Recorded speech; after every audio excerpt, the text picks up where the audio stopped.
Hello, everybody, and welcome to the Easy Allies podcast. I am your host, Michael Huber, and we are Easy Allies. I already said that, but we're going to say it again. And let me introduce everyone. Daniel Bloodworth. Hello. This is weird. Because I've had you fill in multiple times, but I've never been here when you were on there, on the hot seat. I never thought of that. First week. Also, we were trying to figure out where to put my laptop. Yeah. The space on this side is a little tricky. Your IMAX-sized laptop over here. Also joined by Robamiani. Yo, how's it going? It's What's going up? well. Love you, Damiani. Cobra Kai is imminent. So close. It's coming up. Right around the corner, dude. Right around the corner. Finally. On making promises that we probably won't keep. We're doing a spoiler mode, Damiani. You better strap in. For what? Cobra Kai. Cobra Kai. Okay. Yep.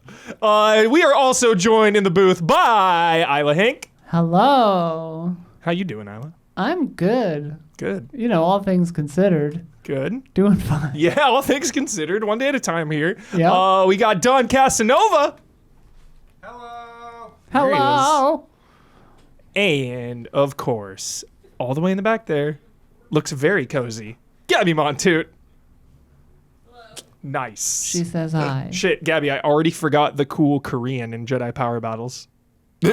What? Yamachia! Yamachia! Out of context, that was very confusing. We just had a stream. That's all you need to know. Okay. We are here to talk about what's new, what's news, and what we've been playing. And we got a nice little stacked episode today because there was the Xbox Developer Direct. We saw a few games. Yeah. A big revival. We're gonna unpack it, get all into it. There was South of Midnight, Doom, Ninja Gaiden, and Expedition 33. Looking good. There's also Final Fantasy VII Rebirth on PC. Damiani's been chipping away at that a little bit. We got Donkey Kong Country Returns. Very excited to hear how this holds up post Tropical Freeze. Very excited. Right.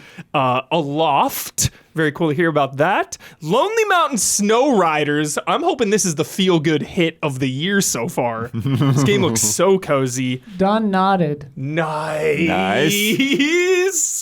And last but not least, the patrons. Top 10 title screens. Oh, if baby. Castlevania 64 is not on the list, there will be retribution patrons.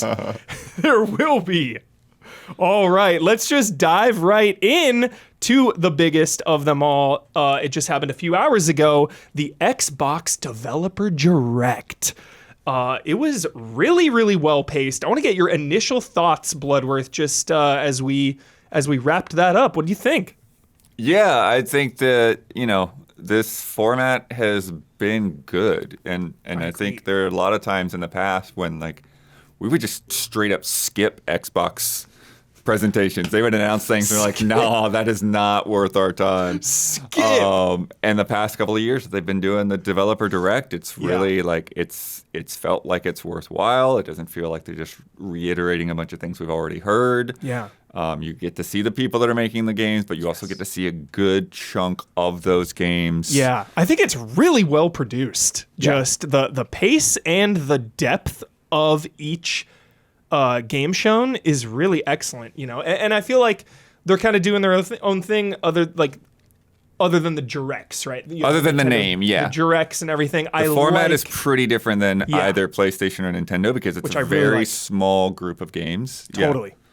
The first game we saw, excited to hear Damiani's take on this. Ninja Gaiden, dude. Ninja Gaiden 4 is back. Team Ninja with Platinum, published by Xbox Game Studios. New protagonist, Yakumo, and he's chasing down Ryu Hayabusa. Kind of a Raiden, Isla was saying, like a Raiden and Snake situation. Yeah, fully. Yeah. Kind of sounds like Raiden, too. Yeah. I was also hearing some comparisons to DMC4. Oh, For yeah, sure, DMC4. That's what I was sure. saying. It felt a lot like DMC4 for sure. What do you think, Damiani? Yeah, I was able to catch this Hell yeah. later after it happened, and the funny thing is, I don't see Team Ninja's logo too often. I mean, it's in a lot of things, but it made me think because the last time I remember it being shown off, like it's obviously been shown off since, but it was way back in the day when Metroid Other M was shown off, and people weren't as familiar with the Team Ninja logo for some reason back then. And I remember people on YouTube or whatever what people were watching on at the time, like going like, "Oh my god, it's like Zelda or whatever." It's like blah blah blah, like because they were going nuts. And it's like, no, it's just the Team Ninja logo. So I was watching the YouTube version, still had the chat up, and I was watching what people were guessing, and they were like, "Sea of Thieves, too," and I was like, Sea "No." of Thieves, It's fun to see starting with people not waves know. in an Xbox event, you see a Thieves. Yeah, I get was it. like, all right, I get it. That would've been crazy. Anyway, that like, I was like, all right, so we're either getting DOA or Ninja Gaiden, and we got that Ninja Gaiden 1 spiritual remake thing that was announced. I forget the title of it. Announced recently. So I was like, this is probably Ninja Ragebound. Gaiden. Rage Yeah. bound, yeah. So I was like, this is probably more Ninja Gaiden. It would make sense, especially when they showed the developer stuff and you could see like a blurred blip of gameplay. I was like, oh, that's got to be Ninja Gaiden. That's not a fighting game. Yeah. But dude, like I looks was watching it, I was like, man, I've never really been terribly into Ninja Gaiden. But then like they showed the first shot, I'm like, this is like.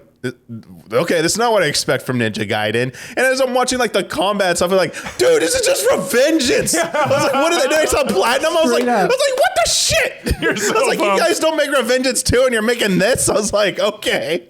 But then like I had like that like second of dread. I was like, oh, everyone left Platinum. Is this actually gonna be any good? I was like, it was like a year ago. A lot of their creative talent left. But I was like, if this was like a year ago or earlier, I would have been like completely losing my shit the whole time. Yeah. But that like to be fair, to qualify that statement, I think the remaining staff at Platinum have to, they have something to prove. Yeah, they they definitely gotta need to prove prove that they still that studio has a pedigree, and this is a fantastic way to do it because this is like a flagship title of like sword action, combat action, and it looks just like Devil May Cry, Revengeance, looks like all those character action games, and they throw up their title, and it's like, all right.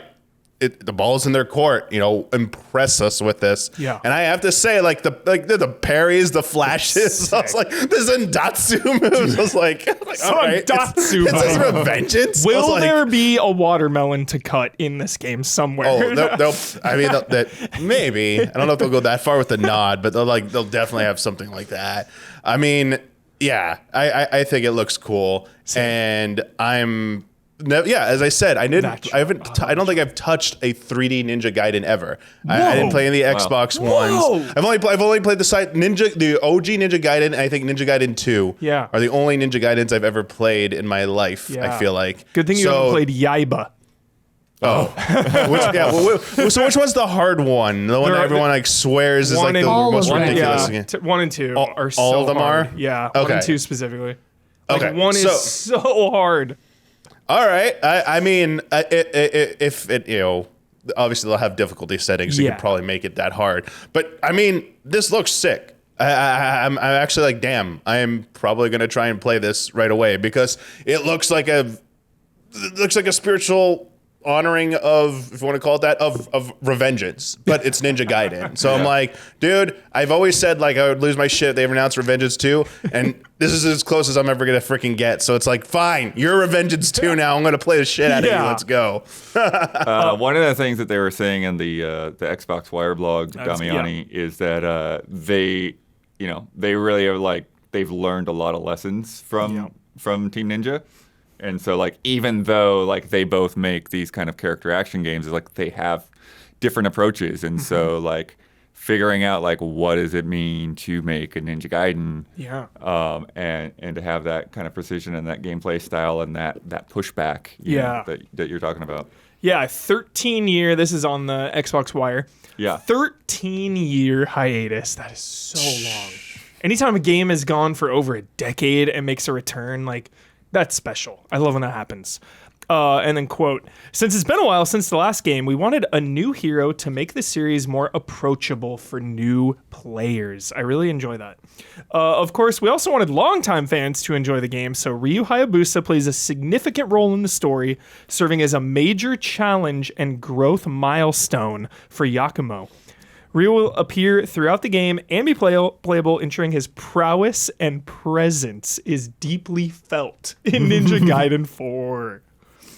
I like his sorry, totally different, but just looking in the footage, how some moves you get like a cape, but then sometimes the cape is like a single wing. Yeah, I think that's the awesome. Blood Raven form, which they had a bit in there too. So Oh, it okay. says they described this as a technique that manipulates the blood of oneself and enemies. Dan. It does look like the Chaos Blade from the Souls games where you hurt yourself to use it.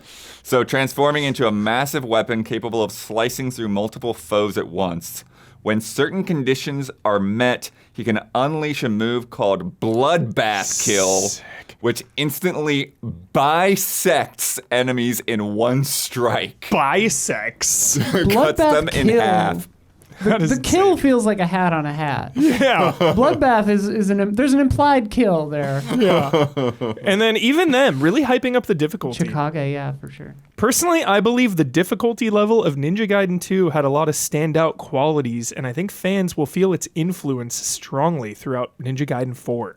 Enemies are designed to be masters of defense and experts of unrelenting aggression. But players never feel they're at an unfair disadvantage. There's a sense of balance that's been passed down through the series, transcending current day trends, whatever that means. Fairness in combat with enemies is only possible when ultimate playability is a given. So yeah, just really hyping up the difficulty and the challenge, but also really trying to say how fair it is. And it's, it's a nice way to say get good, I guess. Yeah. Well, but also that last sentence there, right, that I threw in there, like your game has to play really well if you're going to push people like that. 100%. That's what I always say. If a game is hard and bad, I'm going to bounce out. But if it's hard and good, I'm going to stick with it for sure. This is that's the sticking point that a lot of Souls likes get. Right. They fall down on, right? Not even if they're bad. But if it's not tight enough or it doesn't feel fair, like if there's an inconsistency there, your game will fall down almost immediately. Like that Dolmen boss. Dolmen, dude. They got me. They got me. Any other closing thoughts on Ninja Gaiden 4? Any other takes? It looks pretty sick. Like they emphasized a lot with the rain as a whole thing. Yeah. That's a big deal. They're putting a lot of emphasis on that. Rain of Dark Rot. Reign of Dark. They also Dude, that was so cool. refer to it as Miasma Rain. Inuyasha! Like twisting up the whole city and all that stuff. Yeah. And then you saw in the B-roll too, like they have rail grinding and wire stuff. Yeah. Which they say they haven't done in past Ninja Gaiden games. Those are so nice, especially in really challenging games, to just kind of break up the flow and, get you a little forward momentum. I can't imagine those will be insanely difficult. I'm sure everything in this game is going to be hard. But Yeah, you but never that's really the thing know. is they were talking about Yeah. adding some difficulty to exploration and things like that. Yeah. So we'll see. And then fall 2025. So it's not that far to go. So awesome. What a way to do it. It's so beautiful when this happens. Game is gone for 13 years. Somehow, you predicted it, but somehow it doesn't really get leaked at all. Maybe somewhere on the forums. Yeah. Well, somewhere. So I forget who it was that reported that there was a, long-running Japanese series that was going to be the thing, and somebody knew and didn't say it. Yeah. But So it's just so exciting when that happens, and then all of a sudden it's okay, the game is 7-8 months away, and it's here. That's amazing. Good stuff. And that wasn't it for Ninja Gaiden. They also shadow dropped Ninja Gaiden 2 Black. Ninja Gaiden Black. Ninja Gaiden Black 2. Yeah. Because of course Ninja Black Gaiden. faded in after the 2. It's too black? Yeah, it's too black. Ninja Gaiden 2 Black. Let me look at it. Yeah, Ninja Gaiden, that makes sense. The black faded in after the 2. Ninja Gaiden 2 Ninja Black. Gaiden 2 Black. Okay. Okay. Oh, there we are. And of course Ninja Gaiden Black, the original one, was an improvement over base Ninja Gaiden. That's like the definitive version of that game. So Ninja Gaiden 2, many fans experienced a desire to experience something closer to the original Ninja Gaiden 2. We've meticulously incorporated some of the additions of Ninja Gaiden Sigma 2. That was it. There was Sigma. I forgot all about it. While staying true to the challenge, there that word is again, everybody, hard game, and feel of the original 360 version, including its signature gore and violence. Speaking my language. We've also adjusted the weapon upgrade system to more align with the original release. Okay, so it looks like it's taking the best of both Ninja Gaiden 2 and Sigma. And Yeah, making it's it interesting because better. like I've forgotten all the details, but it's Same. like from the way they presented that, it sounds like there are a lot of fans that were like, yes, like play the original rather than Sigma or something. Okay. But, so it sounds like they're trying to address that. Yeah. Out today. Incredible. You gonna hop into that, Damiani? Would you just wait for 4? Or are you gonna go back to 1? What do you think? Well, What's your move? What's your play? I mean, so two is out. Yeah. I guess how close it is to what 4 is trying to do, Mm-hmm. or if it, I don't know how different 4 is going to be from 2. Yeah. But I think the main difference is that like they're definitely trying to make a different gameplay style with the new character. Yeah. So it's like you have the classic Hayabusa style and then Yep. the new Yakumo style. 100%. I don't know. Probably will wait for 4, and then if I like 4, go back and play 2. Would be my guess. Level-headed response. You love to hear it. Excellent.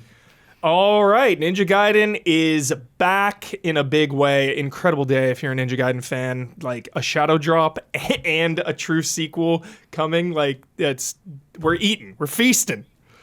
Next up, absolutely one of the most creative looking games I've seen in a long time, and absolutely one of the Easy Allies most anticipated as a whole, I feel Yeah. like. This game looks sick as hell. Yeah, South of Midnight from Compulsion Games. They did Contrast, which I love that game so much. But South of Midnight 2, who wants to start? Isla, you said you're so hyped. What are your takes? Oh yeah. Yeah, it just like the setting looks so fun. The setting looks so fun. Hang on. Gotta move the B-roll when I cut to myself. The setting is so amazing. I love like Southern Gothic kind of stuff like this, like New Orleans kind of vibes, like season 1, Interview with the Vampire, baby. Yeah. like, witches and tarot and all kinds of stuff. Like, you never know. It's just such a like rich historical, Cormac McCarthy type shit. Yeah, for real. So it's, Annihilation. So that's super great. I love like the diversity of the cast for one thing. I love the art design of all the characters, the enemies, the areas. Like it's just such a beautiful looking game. Yeah. If it plays well, not just running well, but like if the combat is, interesting to me and I don't bounce off it because I'm terrible at character action games or whatever, like I think that this stands to be like a favorite of this year for sure. Yeah. It just looks so unique and so weird in all the best ways. And I like the kind of like thematically resonant weapons and stuff. Like that's so cool. They were talking about her weapons being all related to like the spinning wheel and like weaving and like using thread and that kind of stuff. And that is really interesting. Like her weapons are kind of like giant, sort of like crocheting or like weaving hooks, and like Obsessed with her new outfit there too. the outfit changes. Like here's my thing, dude. Like the skirt and like white top look, it's so good. But even her like street look is so good with the like Prospero logo on the back, which is probably like an in-world gas station or something. But it's like, okay, that has like Shakespearean kind of like implications. Like there's just so much cool shit that could be happening in this. And the animating it on the 2s is such a bold choice. Like that could easily backfire. But like, the first thing everyone in chat always says is like, oh, it looks kind of choppy, and it's like, obviously they're doing that on purpose. Yeah. For the like kind of, Yeah, But Gotta, you like, wonder what the general public that maybe not understand that they're doing that on purpose. Yeah. Because if you're just seeing it, you're like, what's wrong with it? Yeah, is my stream skipping? Like, Yeah. yeah. But it's so cool. And the bottle trees are in the logo. That's cool. Mm-hmm. That's the first time I noticed that. Everything about it. It's just like, I really hope this is good because, not to play Negative Nancy, but I was also over the moon for We Happy Few. We Happy Few, Right. based on their early trailers, right? Same, yes. And so I'm cautiously optimistic because I really liked the shadowy noir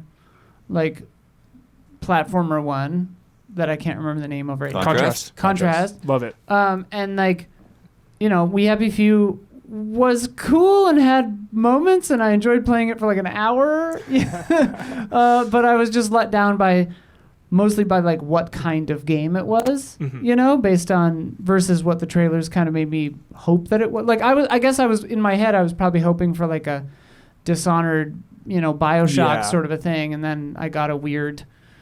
It was a weird one. Yeah, whatever. Anyway, Check I'm out our not here review. to just slag on that, but so I'm keeping my hopes in check here, but everything I'm seeing about this just gets me more and more excited. Absolutely. Truly, yeah. They said they treat the setting like a character, which I always love hearing that. It's just that always says to me we have a vision. Right. We have a really good vision. Yeah, this isn't just a swamp. This is a manifestation of this character's backstory. Yeah. The biggest thing too, top 10 dramas, family drama. Yeah, looking for your mom. Yeah, searching If for her her name mother. is Jessica, I'm gonna scream. Jessica! Searching for her mother who was in the house when it washed away. Of course, those parallels, friggin' hurricanes. Yeah. Yeah. It starts with apparently a hurricane. They're prepping for a hurricane to try to get out. Yeah. And the mom had a half of a best friend's necklace, which is immediately narratively interesting to me. Yeah. It's who's got the other half of that? So cool. Yeah, the catfish tells Hazel she is a weaver, someone who possesses magical powers and can see how our threads connect to form the woven tapestry of our fates. Hang on, chat just coined mama drama, and I love that. Mama drama. TM. I love that. Combat seems pretty a really big part of this game, obviously. You can push, pull, and weave are some of the spells at your disposal that give you a tactical advantage during a fight. This is from the Xbox Wire as well. Timing is everything. Pull distant enemies to close to start melee combos, push them back to interrupt and stun their attack, then press the advantage with follow-up strikes. Yeah, and one of the things that they mentioned in there is that your spells will be kind of dependent on the enemy that you're fighting, that they'll kind of change. And so I'm curious Yeah, that was how interesting. that feels. Yeah. And adjusting to that maybe even. One of the biggest takeaways here, this is going to make a lot of people start clapping in chat, 10 to 12 hours. Yeah. Oh, 10 really? to 12 hour game. Does not overstay. It's welcome, dude. 10 to 12, everybody. It's a good length. You could bang that out in an afternoon. It's got, well, no, but a weekend. Good weekend game.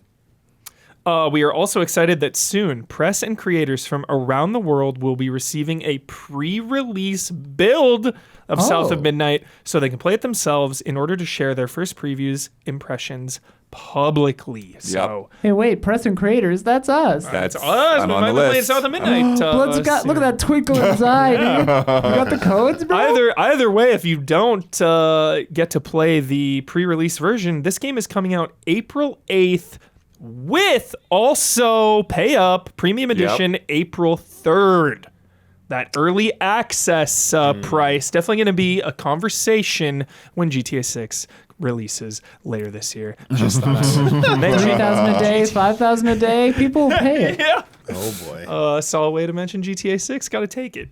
Someone did who had 29 minutes in chat when it started. They said timer till GTA is mentioned. It was 29 minutes There we go. from when I hit record. I think we started at 4 minutes on that, so it was 25 minutes. Damn it. Stop the clock. I'm too predictable. I got to shake it up. Dang it. You have your passions. The enemies. Is that a giant peach? I think I just saw a giant peach in the background of one of the shots. James and the Giant Peach tonight. Scarred me as a child. That'd be a good Weird. reference because I do think there's some similarities there. Yeah. Oh, for sure. Every road is named Peach something in like Georgia. Damiani, I haven't heard your take on this. You love character action games. What's your take on this? Yeah, I mean, the thing that looks, on top of everything that you've all already said, the thing that also looks awesome in this is the traversal mechanics and the platforming Air segments, dash hype. which you don't really see a lot of that in character action games. So it'll be like a small stretch of like running or jump over a few things, but they don't really go to this like extent generally. That's why I really liked DMC. I know that one's super divisive, but I thought the traversal in DMC that one so did do good. Yeah, and it had those mini levels, those dimension levels where you had to like use your skills. And honestly, that was, give it props for that. That was kind of cool.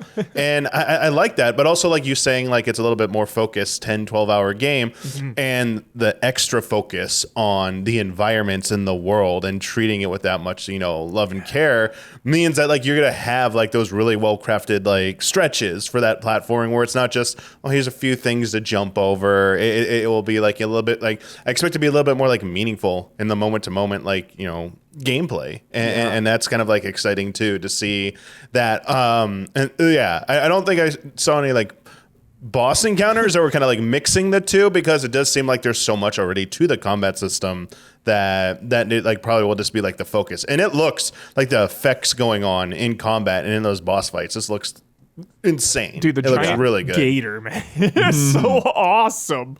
Yeah, the lighting in general in this looks very good. Yeah. Yeah.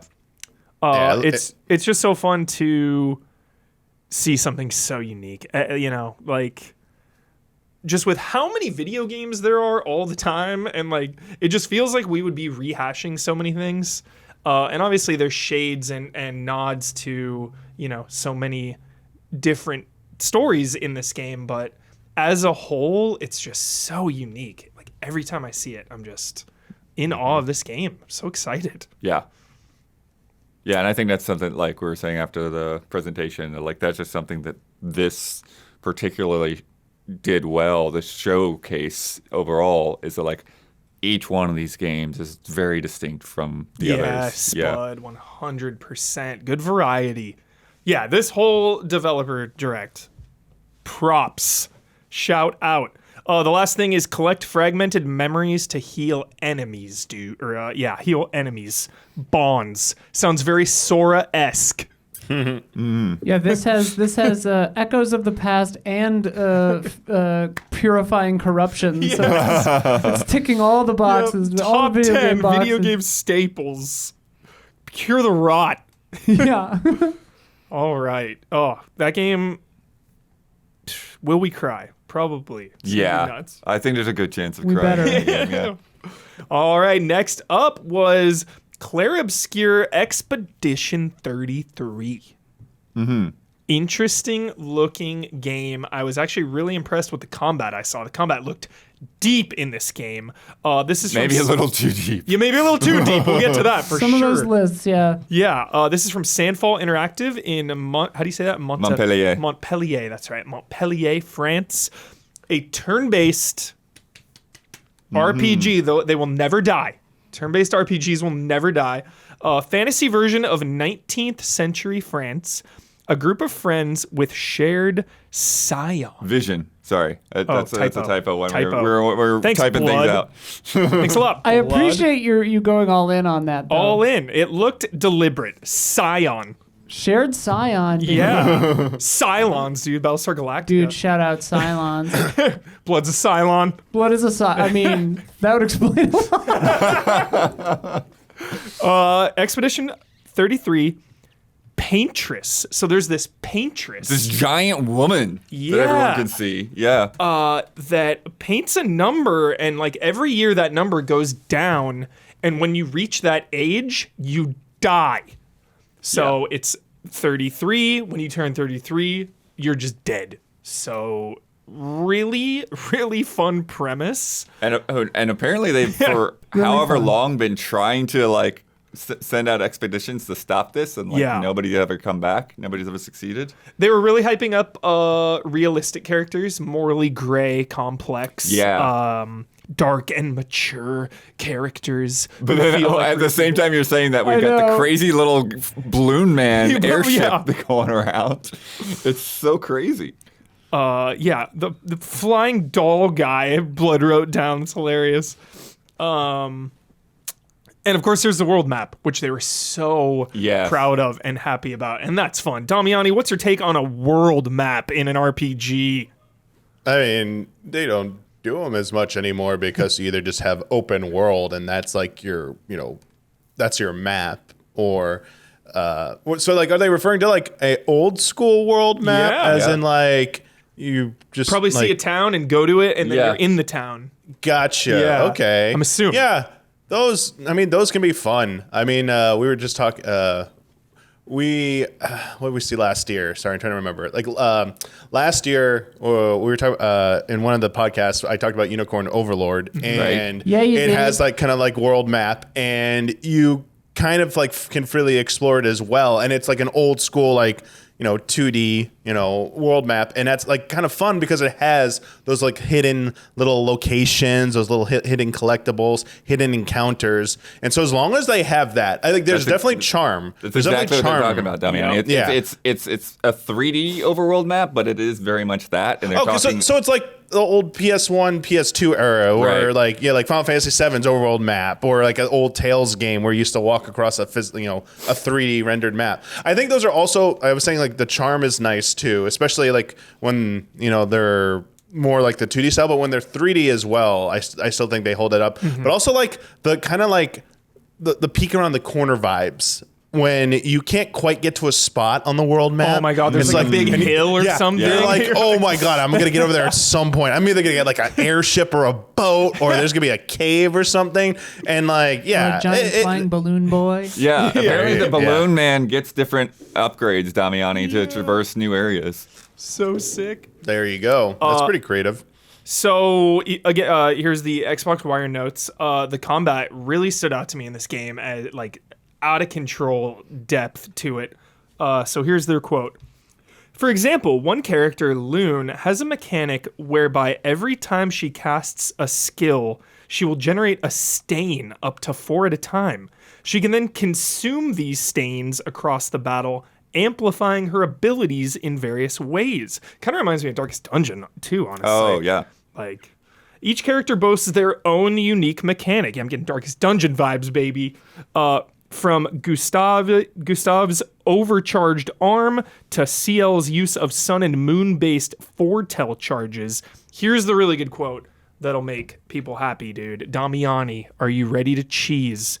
Quote, we expect players to really break the game. And we hope they break the game because it's made for that.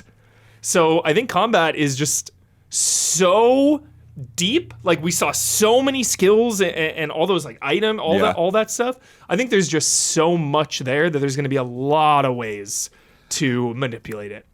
I will say the caution here is you still have to have some semblance of the balance in your combat system. 100% like agreed. if it becomes too easy to cheese and it's a go-to thing you can do all the time, then it's going to suck out some of the tension from combat. So Damiani, you're saying there is a point where there's too much cheese? I'm saying if it's by intent, and that means a lot of people are going to be doing it and figuring out. That means like it's less about the gratification of figuring out the cheese. I mean, there will be a little bit of that, obviously, but the combat itself still has to be rewarding, and there has to be a balance. I think there's a difference between a well-crafted battle system and there's an intended way to play it, and people theory crafting find a way to cheese it, and it's like that took like a lot of like collaborative effort to get to that, versus no, we're excited to see all of you like cheese this game, and it's like, well, it still better be A, fun, and B, is it just gonna? Can you just do it in every battle and it's gonna have, like the tension? Yeah. Like if you don't like if it's that simple to figure out, You wanna earn and the there's no cheese. tension. You don't feel that sense of gratification, and I think that could be to its detriment. So But you gotta be also, like- careful with that. Yeah. If Ethan Hunt is told to go rogue, is he really going rogue? Like, if you're told to break the game, you're not breaking the game. Yeah. I also get the sense that, and I don't remember if this is just my interpretation or if it was explicitly said in there, but I get the sense that like they're talking about like once you like really get deep into the system and like you learn Takes a how while to get things there. interact. You know, it's like Sure. so it's Okay. like I can see like the idea of like breaking the system being kind of like getting like just that right combination of jokers in a Balatro run, right? It's like Shout all of out. a sudden you're getting numbers you don't know how to pronounce, you know.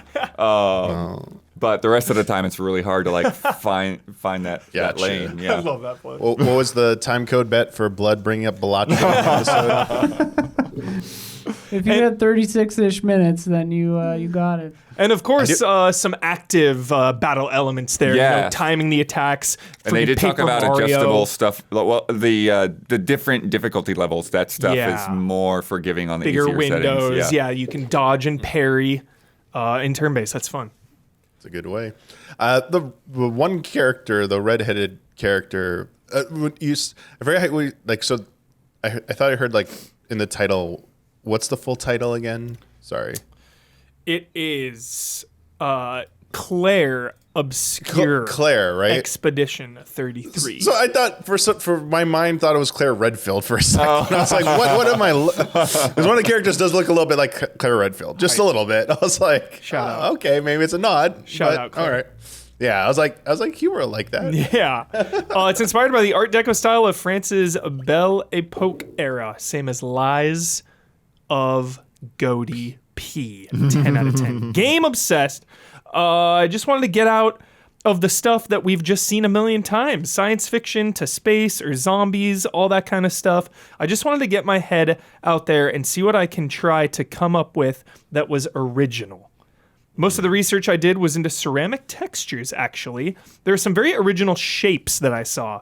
Those shapes really inspired me to come up with the enemies that we see today in the game. Nice. So cool. Yeah, they look pretty sick. The enemy designs. Just like video games, right? A dude looking in a book of shapes and then creating like awesome monsters that we're going to fight. It's awesome. Very cool.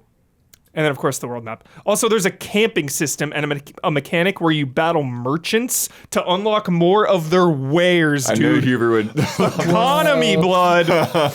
Economy hype. Can I recruit the merchants, though? That's I guess so. You'll battle them, and they'll be like, all right, I'll sell to you. Yeah. I'll sell. Yeah, this seems really cool. I was kind of like, I know a lot of people and some friends of mine were really into this, but today sold me, dude. This looks really cool. This Xbox Developer Direct, I love really selling these games. All right, and that brings us, of course, to the main event. Doom the Dark Ages, dude. I am so excited. I'm so excited. What was the quote, dude? A medieval battle against hell or something? Oh, yeah. So awesome. Doom, of course, you know, it's one thing to have a game that looks this awesome and is probably going to be incredible. It's another to just like celebrate one of the pillars of this entire industry. Right. Doom is just a legendary pillar, like I said. I mean, this is one of the most celebrated franchise in the business. And I love how they're honoring the roots of the originals, but also breaking away from the style of Doom 2016 and Doom Eternal. Like they all are, like when this is said and done, all three of those games are going to share a similar DNA, but they're all going to play differently, which I love. Of course, you know, it made me think of, second time I mentioned it now, Darkest Dungeon 2. How different it is than one, and how both of those games can coexist. One is not just kind of eating the other, you know, it's not like some big iteration where it's like, oh, this is more of the same but better. It's like, no, this is different. And I really appreciate that. Yeah, that part was really interesting to me because like when they said you're tankier and slower in this one, I was like, oh, but the 2016 and Doom Eternal were so fun and how fast and agile you were. But then, when I thought about OG Doom, and they showed like strafing and stuff like that, it kind of hyped me up a little more because I'm like, I mean, this is still going to be frenetic and insane, but like it'll feel more like Doom's roots, like you were saying. Yeah, that's so interesting that I didn't even realize that it had kind of moved away from that a little bit. Yeah, one of the biggest misconceptions about old Doom is the speed. I mean, you could look up a YouTube video and it'll be some freak show barreling through the levels at 1,000,000 miles an hour. But if you boot it up and you're like, I only play Doom like every couple years. I go back to it. Even then, playing it only a couple years and been playing it since DOS my whole life. Even me, I'm going through those levels deliberately, pretty slowly, looking for keys, trying to find the little secret doors, all that stuff, right? Exactly. Monster closets. It's always a little slower than Quake we and remember. Unreal were more twitchy. Yeah. I remember those being way faster. Yeah. So they said you feel like an iron tank. Heavy emphasis on power and strafing. The shield saw is clearly one of the new, hallmarks of this entry. I mean, this is a big thing they've been showing off. The shield and the 3 melee weapons as well. So like a shield and a flail. A flail. Yeah. And I love it too because the shield is, it's not a chainsaw, but it kind of is a chainsaw. That's a staple of Doom. So just like cool ways to twist what we know. And the flail is just one of these melee weapons, right? So they say there's the flail, there's an electrified gauntlet, and there's a spiked mace. And they say they all use the same button, so I'm guessing that you just like hot swap them or something like that. Yeah. And I wonder because the melee weapons, like the chainsaw in Eternal and the other was in Doom, you would use it to get ammo. Right. You would kill them with that, and then that would pop out ammo. And they talked about changing the glory kills on this. Which is a big deal. This is huge. Yeah, because I've seen some comments that are not fans of that. Now, obviously, you'd have to play it and see how it feels. They don't like the change. Yeah, they don't like the change. They preferred the old glory kills. So okay. Yeah. I mean, it's definitely going to be a debate for sure. I love the glory kills, of course, the original glory kills, and like how visceral they are getting in there. The animations, you're ripping a spike off and stabbing them. But also, when you're going through stages, killing hundreds and hundreds of enemies, that does mess up the flow of combat a little. It is a pause in the action. And then you're back to running and gunning, pause. Running and gunning, pause. Yeah. So I think by doing it this way, that momentum is not going to be as stopped. So I like it. I don't know. But yeah, I think it'll be interesting to see. Because those glory kills are so fun. Double barrel plasma rifle this time. That type. I do. You know me. You know that I love tanks and warriors and standing my ground. But I'm not gonna lie. I already am missing the super shotgun grapple. The grappling hook, dude. I'm missing it. Do we think we'll get it? Do we think it'll be in there somehow? No, because they talk about the shield being used for it. Yeah. In one spot. Yeah, he threw his shield, jumped up in a gap, and then did something to teleport go to the shield. Like a magnetic teleport. I've got a quote here. So the shield saw also doubles as a cool exploration tool. You can use it to traverse across broken bridges. Got it. Okay. Scale up ledges, smash through hidden paths, and crack into treasure troves. Kraken. Kraken. So yeah, big emphasis on that shield saw. New accessibility sliders, which is nice because Doom is a very brutally challenging game. Obviously, they have a ton of difficulties, so that's nothing new. But Don't leave out that sliders. skull gun thing. The skull grinder. Is that like the lawnmower looking thing? Yeah, it's you put enemy skulls in it as ammo, and it chews them up. Okay, and that's what's going on. Out. Okay, boom. It's like, what is going on? I wonder if you get ammo. I mean, you always get ammo from killing people, but yeah. I wonder if in that case you get more or something. Yeah, I'm curious if that's really. yeah, whether it's just like a cool like visual or if you actually do have to kill enemies to get the next round. It would be Yeah. really funny if there's an enemy type that has like 2 or more heads, and you get more ammo for that gun. From That's funny. Dude, Cuber. Yo. Sorry, this is the first time I'm watching the direct footage instead of what you guys on there, no. and like Wait, you paused. You paused. Say it again. paused. Right when you said my name. I'm watching the direct footage instead of watching your guys' B-roll because I hadn't seen all of it Right. yet. Yeah. And I just got to the part, The mech? the Pacific Rim part. Pacific Rim, baby. Let's go. Drift Wait, compatible. they're doing like giant mech fights. Yeah. So hype, dude. Atlan 30-story mech. So And hype. there's like Panzer Dragoon fly. Wait, what? And then the cybernetic dragon with Gatling guns as well. And I think that's awesome because now there's 3 gameplay styles in this game, which really helps because, like, dude, after Doom Eternal and the Ancient Gods Part 1 and 2, like, relentless. Those games, it's just so relentless and never ending of just like shooting and killing and ripping and tearing. So I think the dragon riding and the mech battles will be a nice change of pace to just mix it up for a little bit. And they So they awesome. really like wanted to emphasize that like this isn't just like a one and done like little on rails thing. It's something that you'll go back to. So Yeah. I'm curious how much of that there's going to be, Totally. and like how that picks up. You know, like do you just like wander around the wasteland and like, oh look, here's the mech. Yeah. Yeah. Or do you like, can you call them in at some point? Do you like get some energy and like drop in wherever you are? That'd be awesome. Wait, dude. Okay, Chad was saying this, and I just verified it, and it's true. Hugo Martin, the guy, you know, the creative director on the game or whatever, worked on Pacific Rim. Oh, crazy. Like designed the Jaegers. What the hell? 10 out of 10, dude. A 10 out of freaking 10. Oh my god. I'm already so hyped, dude. That's Now I perfect, cannot dude. wait. Yeah, I cannot wait. I think that pushed me over the edge. Yeah, dude. Yo, shout out to Uprising. It's good. Exploration, you can unlock new abilities. A Doom sandbox full of war and riches. That's really encouraging because the exploration in Eternal was really good. Obviously, the levels weren't massive, but there were still a lot of ways to go off the beaten path, find really cool, meaningful secrets. They're really good in that game.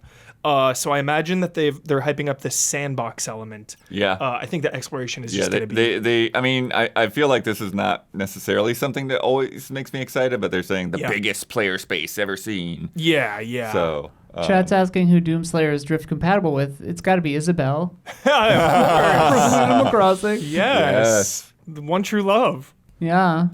The Xbox Wire notes. A mysterious world from the Slayer's past, shrouded in dark forests and towering structures alongside dangerous dungeons and ancient battlefields. Less linear than previous installments, you have autonomy over which areas to explore and which objectives to pursue. That's so fun. It's a Doom sandbox and the biggest player space ever seen in Doom. The shield saw we mentioned earlier. yeah, that was the one I read that one Got earlier. that. Our hero is a feared outsider. Dude, I love, like, dude, Ancient Gods, 10 out of 10. I love when everyone is like, holy shit, dude, it's a Slayer. Like, get out of here. Slayer's here. Time to go. A feared outsider among an imperiled people, his strength controlled by the gods they serve, the ancient gods, in a world under siege by an ancient evil. So yes. This story also leads right into the Slayer's Testaments in Doom 2016. Do you remember the best VO ever? The like, Slayer. So epic. Serving as something of an origin story for the 2 previous games. Awesome. And This of course, is why everyone's afraid of him. yeah, This game. this is the story, the untold story. And the news just keeps getting better. This is coming out May 15th. Yeah. Crazy. Right around the corner. You know, one of the biggest narratives lately, I feel like, especially with all the cancellations of the Sony's live service games, Right. is that PlayStation has kind of had a drought lately. Everybody's like, where are the games? What is going on? And boom, here comes this Microsoft Xbox Direct with a shadow drop, and 4 heavy hitters set to release within a couple months. Yeah. So- and 3 of them before the summer. Yeah. So that's great. Super good. Incredible. Good stuff. Any other notes or comments for Doom, The Dark Ages? Looking Kind of good. sad. Interesting. It said available on. Sorry. This is just a notice on the available on, because it says Game Pass. Is this the first time they're saying it's like coming to like PS5 on the Xbox? On the thing. Like, is this the first direct that they've done that? Where they announced, like, it's like I this. didn't know that they had put it right in there. It says PS5. I'm like, oh. I like paused it. I'm like, wait a second. Is that from the 'Cause I was Direct like, itself? Or yeah, it's on trailer? Xbox. It's literally on Xbox's video right here. The 4K Developer Direct 2025. Because I was like, oh, Game Pass, Xbox X, Series XS, PC, and I'm like, wait, PS. I'm assumed it was coming to PS5, but I was like, dang. Yeah. But I mean, kudos to that. I mean, that's better for the game. But I'm a little sad since they revealed it. Where's that Switch 2? Where's that Switch 2 version? What's Come going on, where's that It'll Switch come. 2 It'll come. version? Doom on the go, dude. I'm going to play in kidding. hell. People in chat were hoping that the Switch 2 will come out in April after the Direct so that they can release an Animal Crossing on the same day as this again. Oh my god. In May. please. I mean, And then the Switch version gets it. They do Yes. put Isabelle in Doom: The Dark Ages. okay, so I don't think Animal Crossing will be ready in time, but No. May 15th, Damiani, that's right in that sweet spot we were talking about, where they might put that Switch 2 out.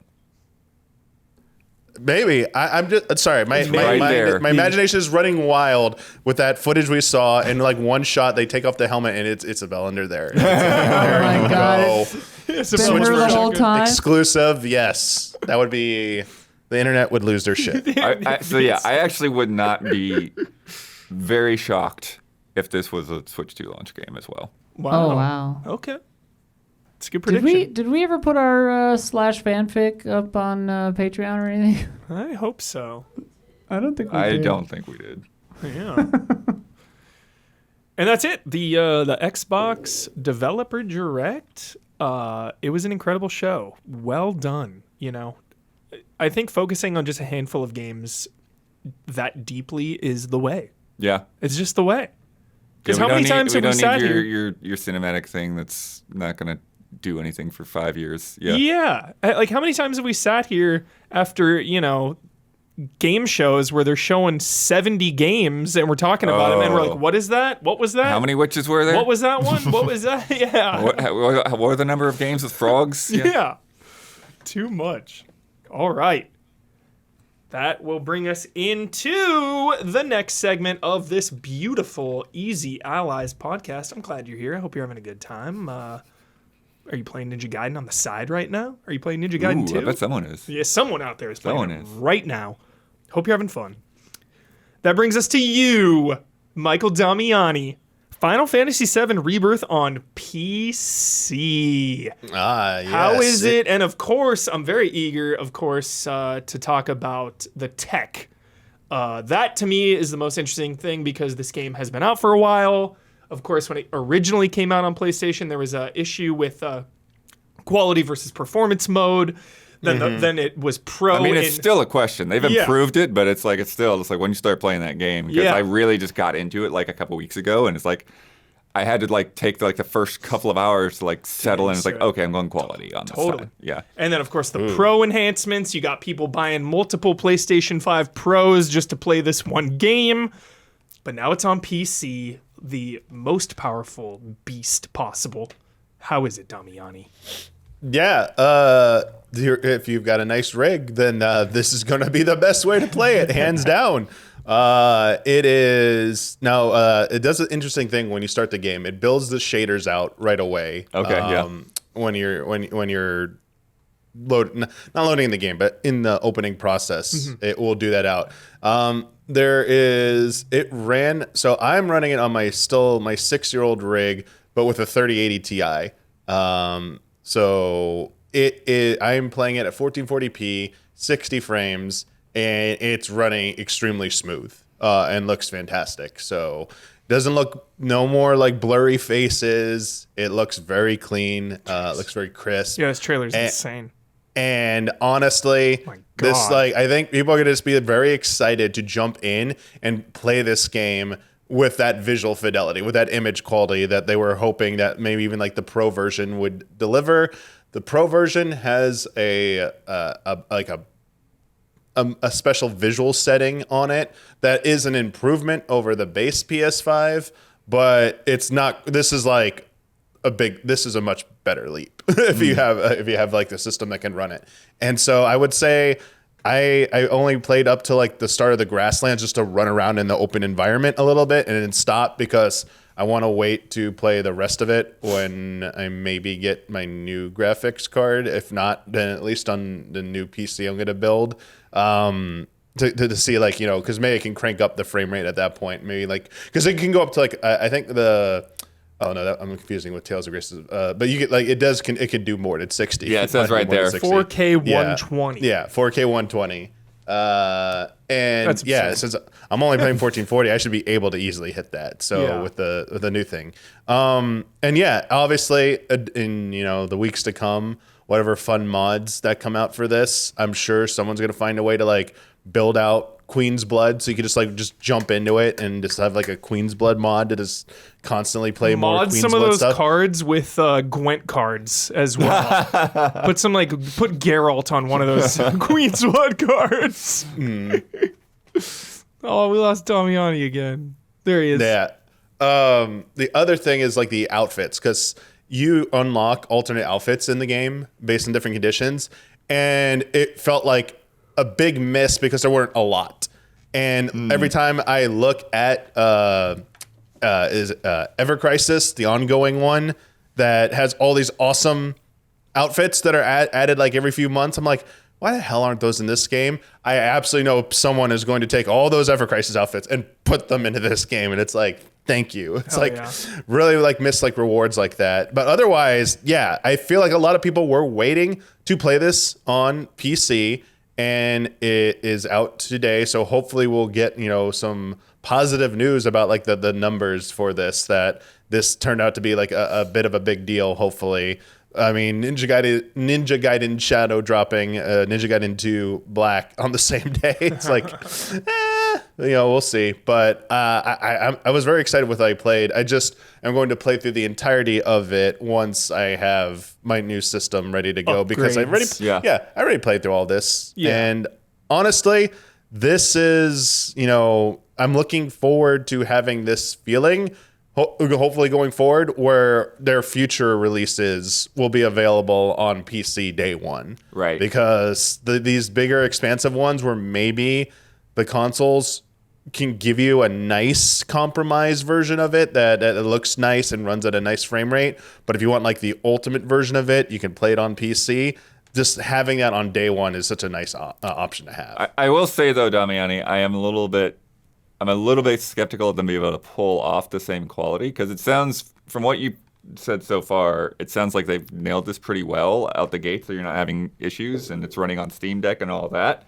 Like, I feel like that's benefiting from them having, most of another year to do that, whereas we've seen so many games, in the last year or two, where it's like the PC version, you gotta wait for them. Port, Well, they're developing on Unreal, and I know that Remake also had some issues even on like PC out of the gate. Like, it wasn't like completely perfect, but still, I think was pretty decent. But they needed to address a few things.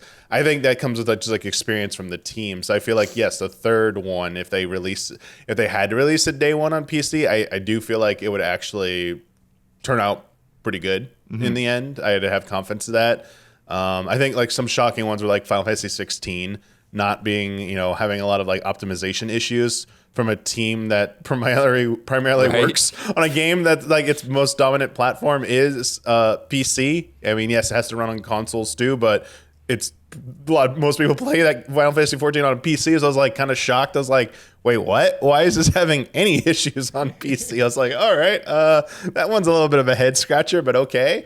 I'm just like excited to see more of Square Enix's stuff come to PC sooner, even if it's not day and date. Yeah. If they could close, the more they can close that gap, but it really needs to be same day. But Good again, for business. yeah. And the other hopefully good thing for business I said is that let's see what the numbers are. Like, let's see, the Steam concurrent users. Let's see where it places on the Circana charts next, after this month is over, because I think they'll be very telling. Because I think, is it on? Are we talking? Oh, we're not talking about sales numbers today, are we? Okay. No, I think that'll be next week. Unfortunately. Okay, well, a tiny bit of a spoiler. Final Fantasy VII Rebirth did manage to stay in the top 20 for 2024, being a PS5 exclusive title for the entirety of 2024.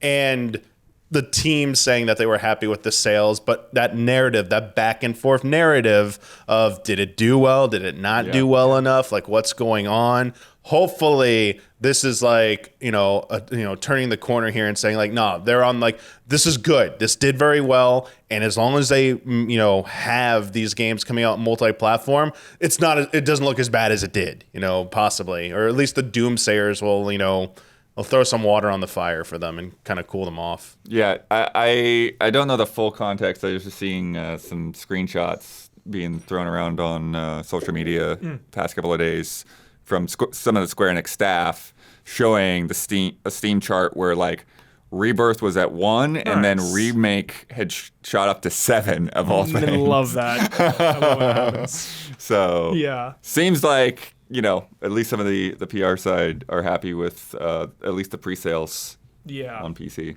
Yeah. I want somebody to mod Jar Jar Binks as Chadley. Oh, you want as Chadley? Yeah, mod in replace Chadley with Jar Jar Binks. I was going to make it like Red 13. Okay. And Jar Jar has two different, he has the pose where he's like, he has to either crawl around, but then like he can get up, upright and walk around like that. That'd be, but Chadley would be pretty good because I think that would, people can then redirect their hate onto Chadley even more. But who would be his friend? Just put a bow on Jar Jar. There's not that much difference between those two. Okay. They're both very hated. All right, Damiani, that was great. It's glad to hear that the PC version is cooking and stable and nice, and that's always a little sigh of relief. It shouldn't be, but it always is a little sigh of relief. Shmi, that's what her name is. Now I we was just trying to have think of this- Anakin's mom's name. Ah, there you go. Now we just have to see how the Switch 2 version turns out. Yeah. Next up, we got Dawn to talk about Aloft. Very excited for this. Aloft, dude. Tell us about this wacky game in the sky that gives me Pandora vibes. For good reason, yeah. Aloft. There's a lot to this game. Pandora. Yes, big time Pandora vibes. It's a good thing. Is Pandora if Pantera plays on Pandora? Yeah, I was like, they gotta Pantera? arrange Like, that. Dun, dun, dun, dun, That would be good. I would go to that. I would go to Pantera on Pandora. That'd be a good show. Yeah, this game is packed full of stuff. It's got exploration, it's got combat, it's got crafting, it's got building, it's got cooking, it's got farming. It's insane how much they pack into it. And the really nice thing about it is all of that is set in this beautiful world, as you called out, Huber, this archipelago of floating islands. So cool. A vast kind of interconnected lands, airscape. I don't know what you'd want to call it here. Airscape. That's a back-of-the-box quote. Yeah, so that's what attracted me to the game immediately, was just the environment. As soon as I saw... And the primary mode of travel, of traversal, as you can see, is flight. You've got this awesome wingsuit, Huber, okay? So basically you build this early on, this wingsuit, and essentially anywhere you can just jump a little bit off the ground, you can deploy it, and you pretty much, for the most part, have like unlimited flight. Wow. Okay, yeah, so it's nice. And obviously, there's certain limitations to that, but mostly you can fly everywhere. So the flying feels great. That feels good. That's what got me excited right away, is flying around to all these awesome islands, exploring. It's just really appealing. The world, as you can see, is just alive with elements. The wind is insane. Yeah, there's wind everywhere, and there's mist, and there's like bugs and animals, and it's like this beautiful living world that you're exploring in also. And then... So exploration is good. The exploration is fun, and that's what's nice about it, okay? There's a bunch of these little islands. Some of them can be as small as just like a little tiny rock you pretty much walk around on to like pretty big with caves and everything you can explore. Each one, though, is sort of its own little biome. So one of the things Sounds you're kind of doing... like Tears of the Kingdom a little bit. A little bit, yeah. Yeah. It's nice how separated each one is, though, because each sort of floating rock you get to will have its certain sort of set of life on it. And you basically unlock this, you build this journal, which you can study the local environment. So you can see... Love in-game journals. Oh, it's beautiful. Anywhere you go, you open up this little journal and you can see like plant life levels, animals, bugs, everything. And Hubert, you have to bring everything back into balance, okay? So you come across these islands, and some of them are really covered with blight, as you can see, like taken over by this Remove the blight island. Yeah, this fungus, okay? Gotta. This fungal overgrowth, and these little mushroom men you have to combat, and that's where the combat comes in. So some of them you have to go in and actually, through combat, take them over. But then, once you've destroyed the blight, in many cases, you have to rehabilitate the natural environment through planting seeds. This is Na'vi coded. Oh, dude, big time. That's the thing. It's a really nice, like, everything I loved about, Frontiers of Pandora is in this game too. It just distinguishes itself more because this game really leans into the more building, crafting, slow paced. You don't have the same level of like intensity with the combat, and all that. Right. And Avatar obviously gives you a little more of the action side of it, you know what I mean, which is nice. So they're kind of great companion pieces, although they're each super involved in their own way. You can be in this game deep. Were you overwhelmed in this game? Without how much is going on, it seems like it could be a little intimidating. They do, the way they kind of introduce you to everything isn't like a nice slow pace, so they don't throw some things a little bit are like confusing a little bit, but you just sort of keep moving with it, and it's such a vast, they don't have like a specific tutorial you go through. It's just like they put you into the world and then they pace things out in a really nice way. So as you naturally test your limits, as you explore, you learn a little bit about, oh, now I can figure out about this building, now I can figure out this, So although there are so many systems at play, there's a real elegance to them. The menus are really well done, so it's really easy to like cross-reference things and understand things, learn more about it in the moment if you need to just stop and like back up. So overall, the way the game is organized is really nice too. So I never felt overwhelmed, even though there's like a ton of stuff at play. But it looks like you have like a home island that you can steer to other islands. Is that how that works? Thank you for bringing it up. So that's another element here that is just awesome. So any of these islands essentially can become like your home ship, Hubert. Oh. Okay, yeah. Okay. So you begin... Do you like dock islands to each other? Yes. You can basically you start off obviously with smaller ones because you have to make them capable of flight. So you have to put in like a pirate-style captain's wheel to steer it. You got to put in rudders. You got to put in lifters, sails, everything so that you can get lift, so that you can get speed. And then the bigger the mass of whatever, the bigger the geological mass you're trying to control, the more of these like infrastructure you need to install. Crazy. So you have to kind of start small, and as the game progresses, cool. you can get bigger and bigger sort of rocks. And so once you start mobilizing these big islands, they become your sort of home base, but also they allow you to then travel into like between little regions that you wouldn't be able to just fly to. Sometimes you have to get into your ship to like navigate further distances, for instance. And you can also transport things. Like one of the really cool things that I was just doing recently is like, a lot of the islands need like their wildlife properly balanced. So you actually need to go to other islands, like befriend the little creatures, actually like capture creatures, put them on your ship, bring them, and then deliver them. You like drop them, like UFO style, just drop them onto the island and stuff. So it becomes a transport, all kinds of things. So it's just, and as you see, the scale of it seems to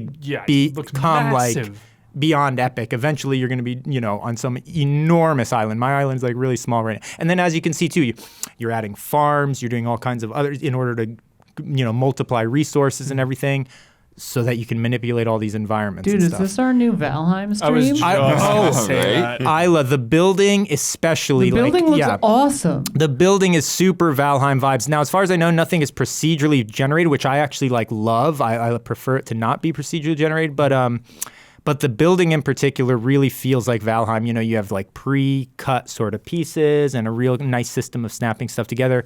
You can like repair all these deteriorated structures that are already built, but you can also build your own and everything. So, Love that. And the multiplayer aspect, Isla, much like Valheim, I haven't even explored that, but I know you can bring your ship into your friends' worlds and everything. So I haven't done that yet, but just imagine. Oh god, it would be so fun, and then to be able to jump around, show off your island, like, hey, check this out and everything. Oh yeah, so we need a gut pit, but you'll fall through the bottom of the island. I gotta build the gut pit on my island. So yeah, just a beautiful game. It's in early access. Okay, so there are a lot of little buggy stuff happening right now. No point focusing in on it. I mean, it's stuff you're like, okay, they're gonna tune this up, kind of thing, But for the ambition of it, the art style they chose, everything, because it is so ambitious. I think they went with an art style that's like really nice, not just didn't overdo it, and it is pretty. Yeah, so it's just, I think it's working very well. I'm really into it, and it's fun, which is most important. It's like really enjoyable to be, and you can upgrade everything, your skills, your combat skills, your weapons, everything. It's just a really fully flushed out game. What do you do when you're at like your home base? What is that like gameplay loop of being at home like? Is that where you just farm? Do you sleep? Do you drink and eat? Or? Yeah, you can craft certain stuff. You have like a map there that's actually a physical board map that you have to like access to like figure out where you want to go next, and you have like stones that you can apply to that to figure out hidden regions and hidden islands and stuff like that. So you're at home like quite a bit. You're going back home a lot often. Awesome. And it does actually have a nice little, like in the menu, you can warp home, which usually I'm the type of player that doesn't warp anywhere. I prefer to not fast travel. But with the way they set it up, it's actually really convenient. And I found myself like often being like, let me just jump home real quick, take care of some business and get back and then fly back out there or whatever. So you're usually not into fast travel.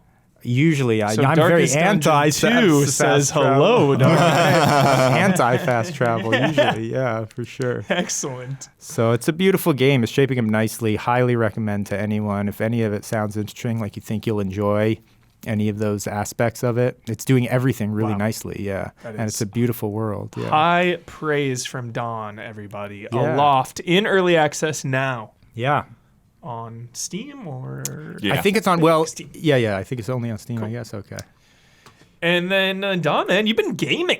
Another beautiful game. Don's been gaming. Next up, I'm so hyped about this, dude. You will, you should be. Lonely Mountains Snow Riders. Yes. Oh. Tell us about this beautiful little gem, that's dude. The word, beautiful. I mean, Huber, one of the most beautiful games I've seen. As he just takes a brutal ragdoll through a dead tree. The skier just crashed. But the snow, the environment of this snowy mountain. I mean, anyone that's been in any kind of like fresh, snowy environment in real life knows you can feel the crunch. That special, just pristine, quiet, peacefulness to it. This creates that vibe so well. With the audioscape too, the crunching of the snow, the cutting of the powder, everything, the like little breezes of wind, a sharp, crow call in the distance that's just landing against the muffled environment with all the powder. Yeah, it's just beautiful, beautiful vibes that they nail. And a basic, not too complex. It's bare bones in a lot of sense, but because it doesn't need to have more than it does. You're just either racing or you're freely exploring down these trails. The trails are really well designed in terms of having like a huge variety of paths, huge variety of secrets that you can kind of get to, and different sort of experimentation you can do in terms of like how to traverse the mountain.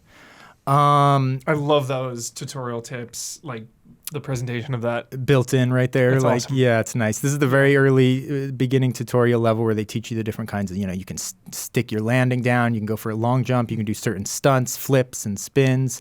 You can do grabs. It has most of what you'd expect to do on a ski slope. Do tricks give you points or make you go faster? What's the benefit of busting some tricks? Yeah, you can. Depending what mode you do, I guess they're going to give you, they're going to alter your trajectory first of all, but then you'll be advancing. You do get XP, okay, and that's how you unlock advanced gear. You advance your gear, and then your gear allows you to do more.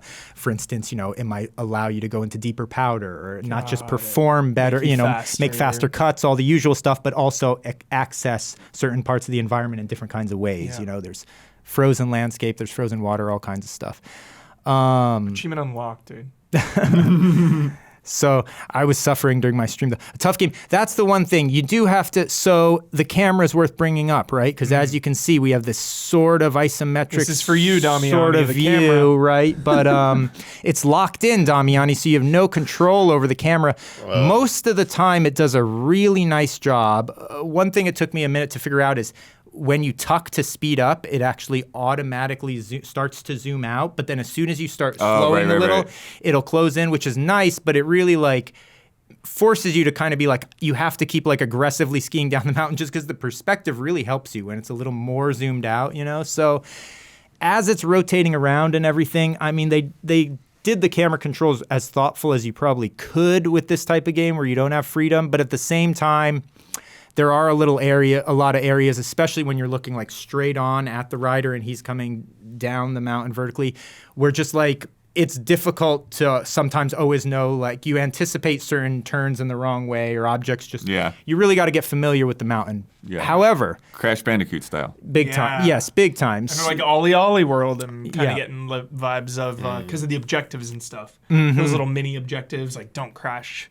5 times or Yeah, right. Yeah, don't crash, then finish within a certain amount of time and all this stuff. They have a lot of specific secret areas they want you to find and stuff like that. So overall, you get used to that stuff though, and when you do get used to it, it feels so good to be able to just cook down the mountain, you know what I mean? And then just when you think you've figured out all the different possibilities of how to approach a mountain, suddenly you'll discover some other little area, So massive replayability on it, and it's just they kept it really simple where it's you've got cosmetics you unlock, you've got gear you unlock, and you can unlock a couple different difficulties of each run, the black diamond obviously and all that, so, and you just ski, and it's super addictive, and you just a beautiful world they've created. Yeah, one more run, major one more run. Yeah. Don, one thing I remember from the first game, the mountain bike game, is just looking for those spots where you could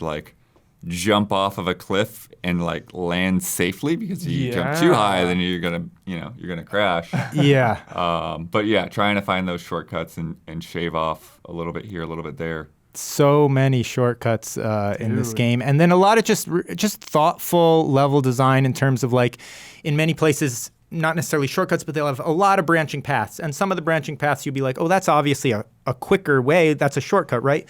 But then in many cases, as you experiment, you realize on some of these little mini paths, if I actually go the longer route, because how my momentum can carry, you actually can traverse, quicker or more elegantly down certain. So it's Keep just your speed up.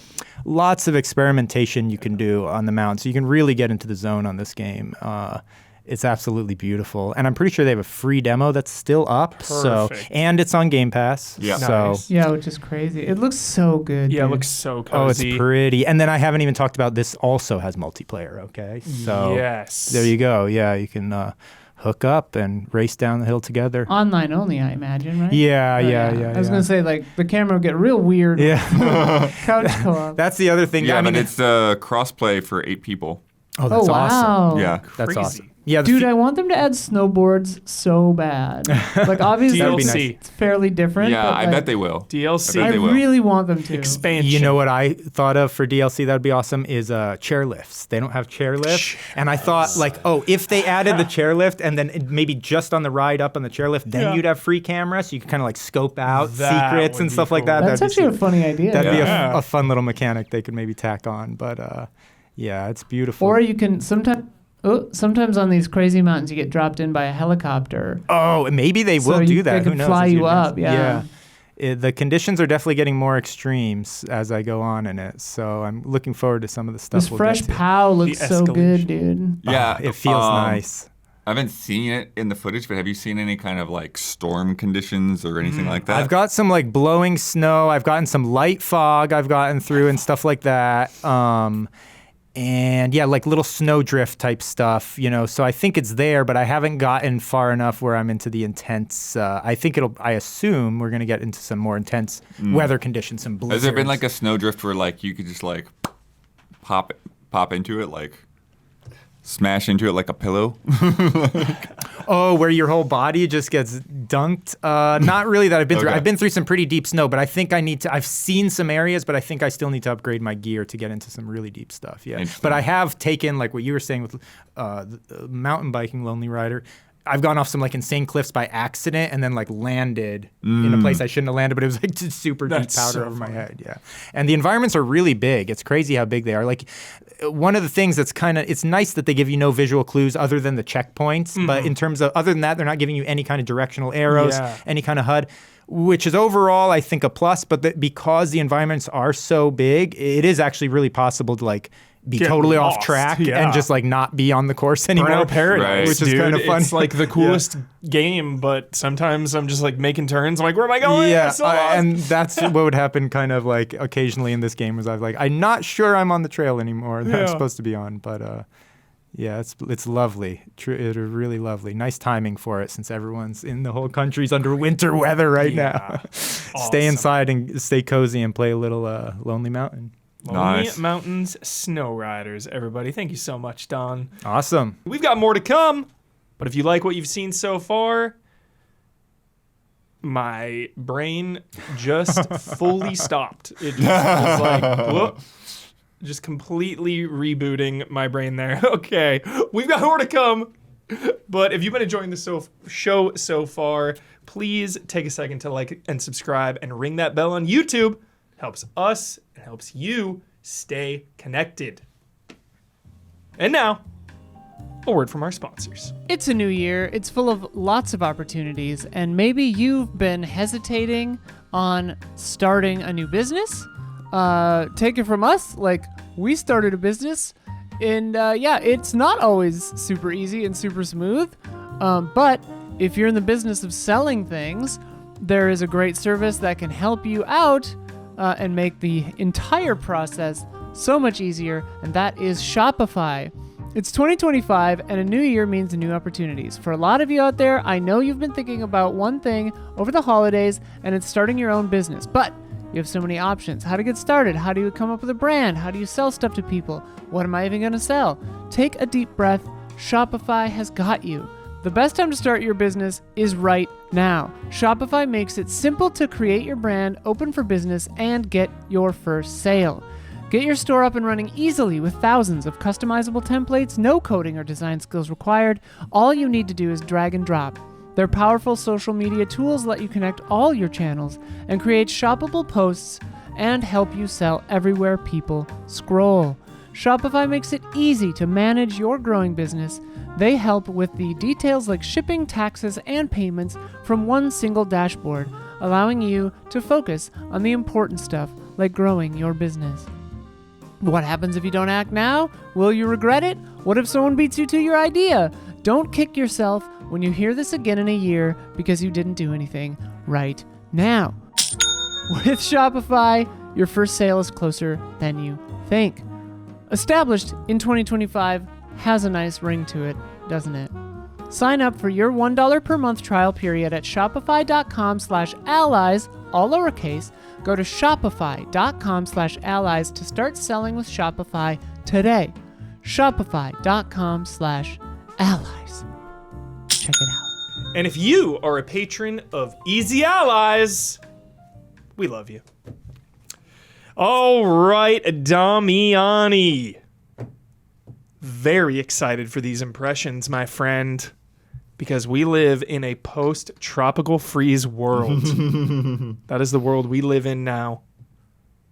Donkey Kong Country returns. Came out before Tropical Freeze, obviously, but now this HD remaster is brand new. How does it hold up? What is your take? Where are we? I think it holds up pretty well. Pretty well. I'm alarmed. Okay. Okay. All right. I'll explain, and maybe that'll alleviate some of your fears there,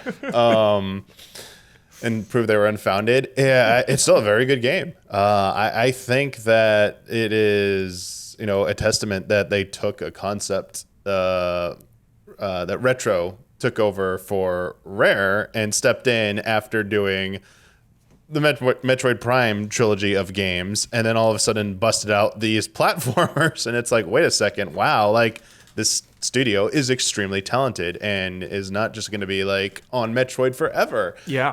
And it's now 15 years later since the original version of this came out, and yes, while Tropical Freeze I think does a few things much better than the original one here, this one still like has its like moments, and you can see where you could see how the level designs in this game are really crazy. I will say, like, obviously it might not be the most difficult platformer, but it's definitely the most difficult platformer Nintendo makes themselves from one of their studios. Oh my gosh, and so many deaths. Many deaths playing these. Whereas like the Mario games will kind of like backload the challenge into like either the last part of the game or in like the extra stuff once you beat the game. Yeah. This is like, nah, you're gonna have to go through some of this. Now, obviously, if you're not familiar, they have things in the game to help you and aid you if you do struggle with anything. So you can just straight up, if you die enough times in this one, it's based off the 3DS version, because if you die 5 times in a single stage, it'll just offer you the option to let the computer take over and like play through the level for you and complete it and allow you to advance if you really just want to do that. There's also a modern difficulty setting. There's the classic, which is the original version. And then there's a modern version, which gives you like an extra heart for Donkey Kong. So you have like 3 for Donkey Kong and then 6 when you get Diddy teamed up with you. And then there's the one item that was in the shop that we saw, because when you streamed it, I was able to tell, because you can't, to this game's detriment, you cannot change settings from classic and modern once you begin a file. Choose it right when you start the save file. Yeah, weird. There's like no achievements or anything like that's on weird. Nintendo systems, so like who cares? But Yeah, anyway, that's weird.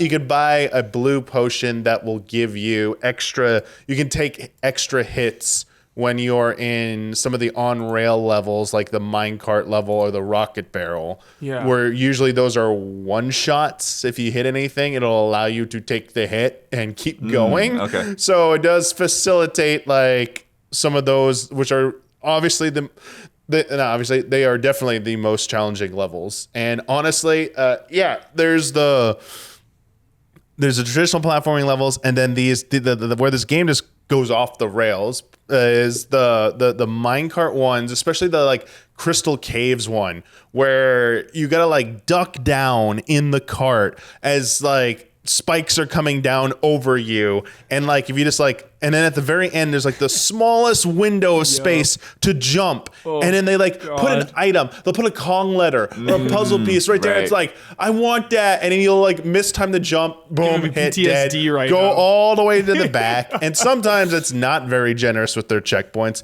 So like this is a game, Huber, on those types of levels, when you reach the checkpoint, you're like, thank God there's a checkpoint. dude, You breathe that yes. sigh of relief, and it's just like, you just feel so good. I actually And that's like that, one of the that feeling though. That's Yeah, pretty nice. yeah. It's like, that's this game. One of the game's strengths is that it does it, and not just on these levels. I mean, for some people, those levels might be a breeze to you.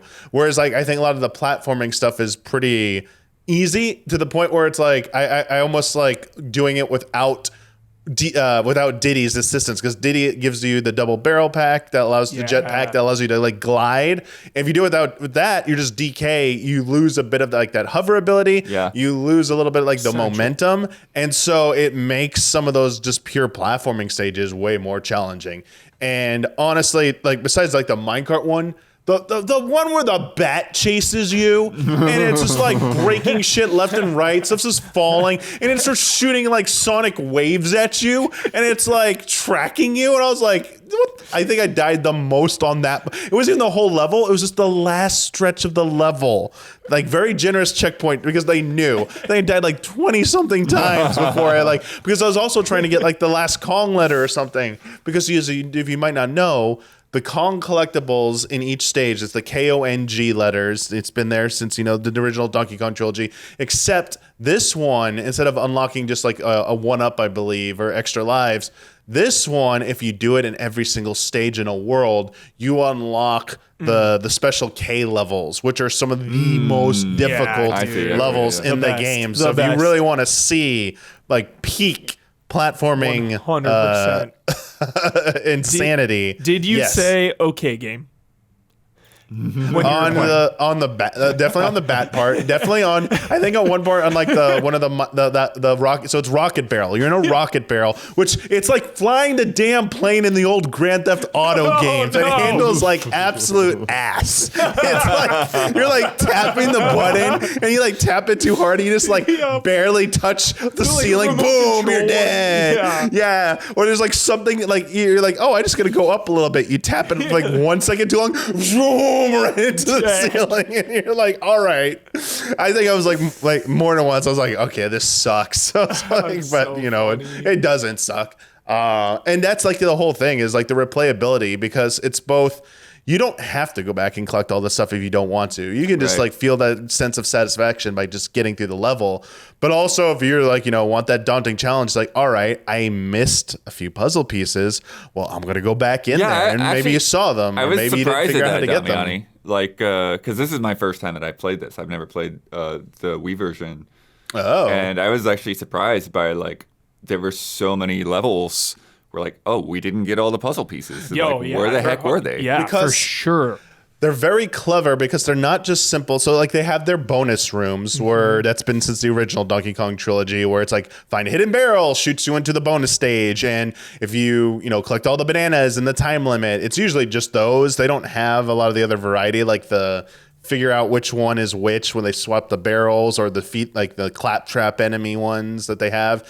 And then you get the puzzle pieces, but you fail those, you either have to restart the level or restart from the checkpoint. Otherwise, you're locked out of it. So they have those, which are a bit more traditional. Then they have like the little hidden areas, like, oh, there's a thick tree line up there. And it's like if you can get up high enough, the screen will then reveal and do like the transparency effect where it pulls away that, the trees and shows you, oh, there was a puzzle piece up there. But then you have these interactive elements. For example, there's one stage I just did where you have like something like you can either pound on, and it like you're like, what's going on? It's like doing something. And if you keep engaging with some of these, like I would say objects in the level, they might trigger a puzzle piece. And it's like, oh, and those require just to stop and like observe. And so it's like all about observing. But like your natural inclination is like, oh, there's so much tension with the difficulty of navigating these platforming segments. I just want to get past it. That like it's brilliant because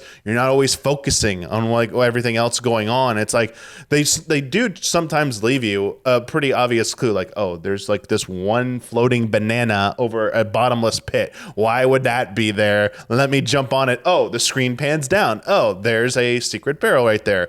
But then there's like other ones where it's like, oh, I had to like destroy a few things during a sequence, and then it rewarded me to one where you get Rambi, because you do have your one of your animal friends, Rambi the rhinoceros, and you have to take him through an entire level that has like it's ridiculous. Like the requirements for it. It's like getting through the level is not hard, but getting with him through the level is like a challenge.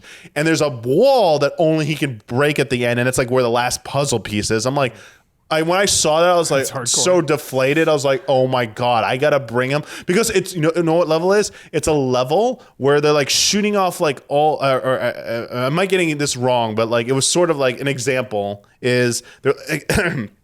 I don't think it was this one, because there was one where they're shooting off cannons. Oh, though that was a barrel one. They were shooting off cannons from a pirate ship, and you have to carry a barrel through this like there's a minefield. It's because all these explosions are going off, and if you don't like back forth dodge the pattern correctly, you're gonna lose the barrel. You're gonna get hit. You're gonna drop it. But if you make it to the end, you're able to break that wall and get in there. And I think the Rambi one was, it's just platform. Anything you touch just starts falling immediately. And so he's so big and stuff. So like as Donkey Kong, you could touch smaller parts and only smaller parts crumble. But when he's so big, he just makes the whole thing fall at once. So it's like, oh God, you just gotta go. And like there's enemies and like there's enemies like that they can't hit. Like there's like there's the enemies you can jump on, but they're like very creative. Some of the enemies, like some like have like are covered in fire. So if you jump into it, even with Rambi, he's gonna take the hit and you're gonna lose Rambi. So, but also with you, it's like, that thing's like blocking my way. This is a really difficult jump, and this is also part of the creativity. You have the ability to duck and blow as DK, and you can blow out fires. You can interact with objects like that, and then like you'll get it's as simple as like blowing like dandelions and like there's like a banana coin or some a bushel of bananas. But then there's also there is a horn and I'm blowing on this horn and it's summoning something, or there's a giant fan I'm blowing and it's like triggering a change in the level. And that's like the things that you stop and observe and you can interact with the level, and that level of interactivity. A small like negative is it took some getting used to, again, holding down a button to grab onto like vine ledges to kind of like, like above you. So it's like, it looks like a patch of grass. DK can grab it, and now I can like climb across it. And there's certain parts where it gets a little bit more frantic, and I feel like you just got to remember to hold it down the whole time. So like I just had to remember to hold it down with like my you can use either of the shoulder buttons, and you can switch control schemes so that you can use one of the face buttons instead. So you can switch the slam and the roll with the shoulder buttons if you want, but there's no full customization of the button layout, which is another negative. But yeah, just getting used to like having to hold down a button to cling to stuff. When it's like, I feel like I would just rather have like the sprint button be also like the grab button when it's like grabbing onto surfaces. Cause it's like, I'm just going to like go anyway. But anyway, yeah, felt pretty responsive, but I can see where some people with DK's controls, when you don't have Diddy, getting a tiny bit frustrated. Like his responsiveness. The roll jump for me was always so hard to do. I don't know why. So like you need a bit of momentum to get the roll jump. I feel like if it's possible, it's very difficult to do from like a neutral position. Like you have to tap and hold a direction left or right and then hit the roll button. And on some of those jumps, you have a very narrow ledge that you're on. So if you weren't already preserving momentum, like starting from like just zero can be a little bit tricky. Also, turning left and right like on a dime is a little rough, especially like one example is on the factory levels, one of the later worlds, the conveyor belt levels with the moving platforms and like the platforms on those treads that are moving. So you're just going to be slid to an edge. There are like things you need to like crouch down and blow onto. So it's like you not only have to like face the right direction, you also have to then hold down and then blow. And it's like it's a lot for a short window of time you have to do those inputs. So it would be nice, like it could be a little bit more responsive for those things, but those to me are more about like interactions with the levels. Like when it's just pure platforming and you just need to get across and jump, that all feels mostly fine. And again, it's just like the clinging to stuff that can be a little bit of a learning curve at first. Yeah, that's one of the things I was thinking, Damiani. It's, obviously the control scheme is partly the way it is because it was made for the Wii controller, which you didn't have a lot of buttons. So wild. But it would be nice to have like the modern setup be like, okay, we actually will map these two different buttons. So it's like I can hit the shoulder button to blow and I can roll from a standing point or whatever. And especially for a remaster, dude. I mean, that shit should be so standard. That should be the first like thing in a remaster is more accessibility options. Let me like remap controls, just the basic fundamentals. I mean, this is a repackaged, remastered game. Like that's the least they can do. Well, I mean, the least they could do also would be to give proper credits to the original retro. Yeah. So We that's talked another about thing that that needs to be. We talked about it already, but just calling it out again that they still haven't, as of now, they haven't done anything about addressing that. And who knows if they will. If they ever would, you wouldn't hear about it a week later. Yeah. So that's a bit of a bummer, but Sounds and then, yeah, like mostly all in all, it's holds up. Yeah, boss battles, Hell yeah. pretty good. We on the stream you saw the one the crab one that like maybe threw people like me a little bit for a loop. But the later ones I think are they're very good. I think they all present very different challenges and different very like style of thinking to solve them. And even one that might seem like a familiar version of one you fought earlier has a lot of new tricks it learned, and I think it is a nice evolution that will keep you on your toes. And honestly, I don't remember if it's this one or Tropical Threes, but I'm just dreading the point. I think it's a lead up to like one of the last parts of the game. There's a really annoying rocket barrel part, and I'm like, oh my god, there's definitely is it this? It's a vertical part. Tropical Freeze like, has one of the hardest rocket levels ever. Maybe it was Tropical Freeze then. But the other thing I'm saying is there's none of those like isometric view parts. It's all side scrolling for the minecart and the rocket barrels in this one. So I guess Tropical Freeze is the one that started doing that kind of viewpoint, unless I haven't gotten to that level yet, because I'm in world 7 and there's 9 worlds and nice change. Nice. Heck yeah. Lastly, to close it out, Damiani, not counting Mario Kart 9, what's next for Donkey Kong? What's next, man? When are we going to see him? When's he get another game? What's the deal? I think he might just be in the 3D Mario game that's like heavily rumored to be on the Switch too. That makes sense, actually. Yeah. Yeah, I wouldn't put it past them to just like add him as a component to that, especially with like Dude, the if Mario you can play as movie Donkey success. Kong in Mario, oh my god, dude! Like there'll always be a DK room versus for Bowser, dude. yeah. It's a I brawl. think there's always gonna be room for DK spin-off games and to have his own identity in different games. But I think that's a good way to go if they're looking to maybe innovate. Especially because that's video game origins right there, man. Yeah. Donkey Kong and Mario. And juggling the two of them. I mean, imagine designing levels where you have to be able to play as both Mario and maybe Donkey Kong. That's incredible. And they each have, or maybe they are tag teamed together. Yeah, dude, Luigi would be betrayed, man. Luigi's pissed. What if it was like, because that's the core of Donkey Kong Country, is that you have a partnered group. So your pairs, and they each have their unique gameplay mechanics. What if that was carried over into the 3D Mario? So it's like you gotta have Mario and Luigi, Mario and Peach, or Mario and whoever, and now Mario and Donkey Kong, or Donkey Kong and Diddy in there. It's like, oh god, like this is sick. Like you're gonna have to like juggle these different character types, and whether or not it's like the freedom to choose who you want to play in a level, or certain levels require you to play as certain characters. That could be an interesting hook on top of. Love it. Whatever else they do. I love it, Damiani. 10 out of 10. All right. Time for a special, baby. Let's go. Top 10 title screens from you, the patrons. Very excited about this. We got a quote at the top here from Screaming Argonaut. There were several comments in top 10 discussion along the lines of, we may have gone overboard this month. It's very funny.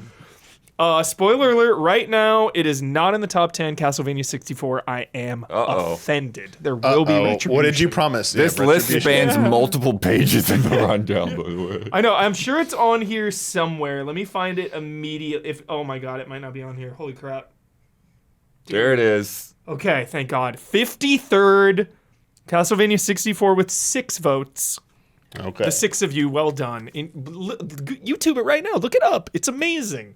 Some violin hype? Like, dude. All right. Who wants... 74 nominees. That is insane. Yeah, there are so What many. the hell? Who wants to start us off and take some guesses about the top 10 best title screens? All right. Who's gonna guess? Super Mario 64, messing with Mario's face. That is absolutely on the list, tied for number 10 with 20 votes. Ooh. Absolutely. It just made the cut.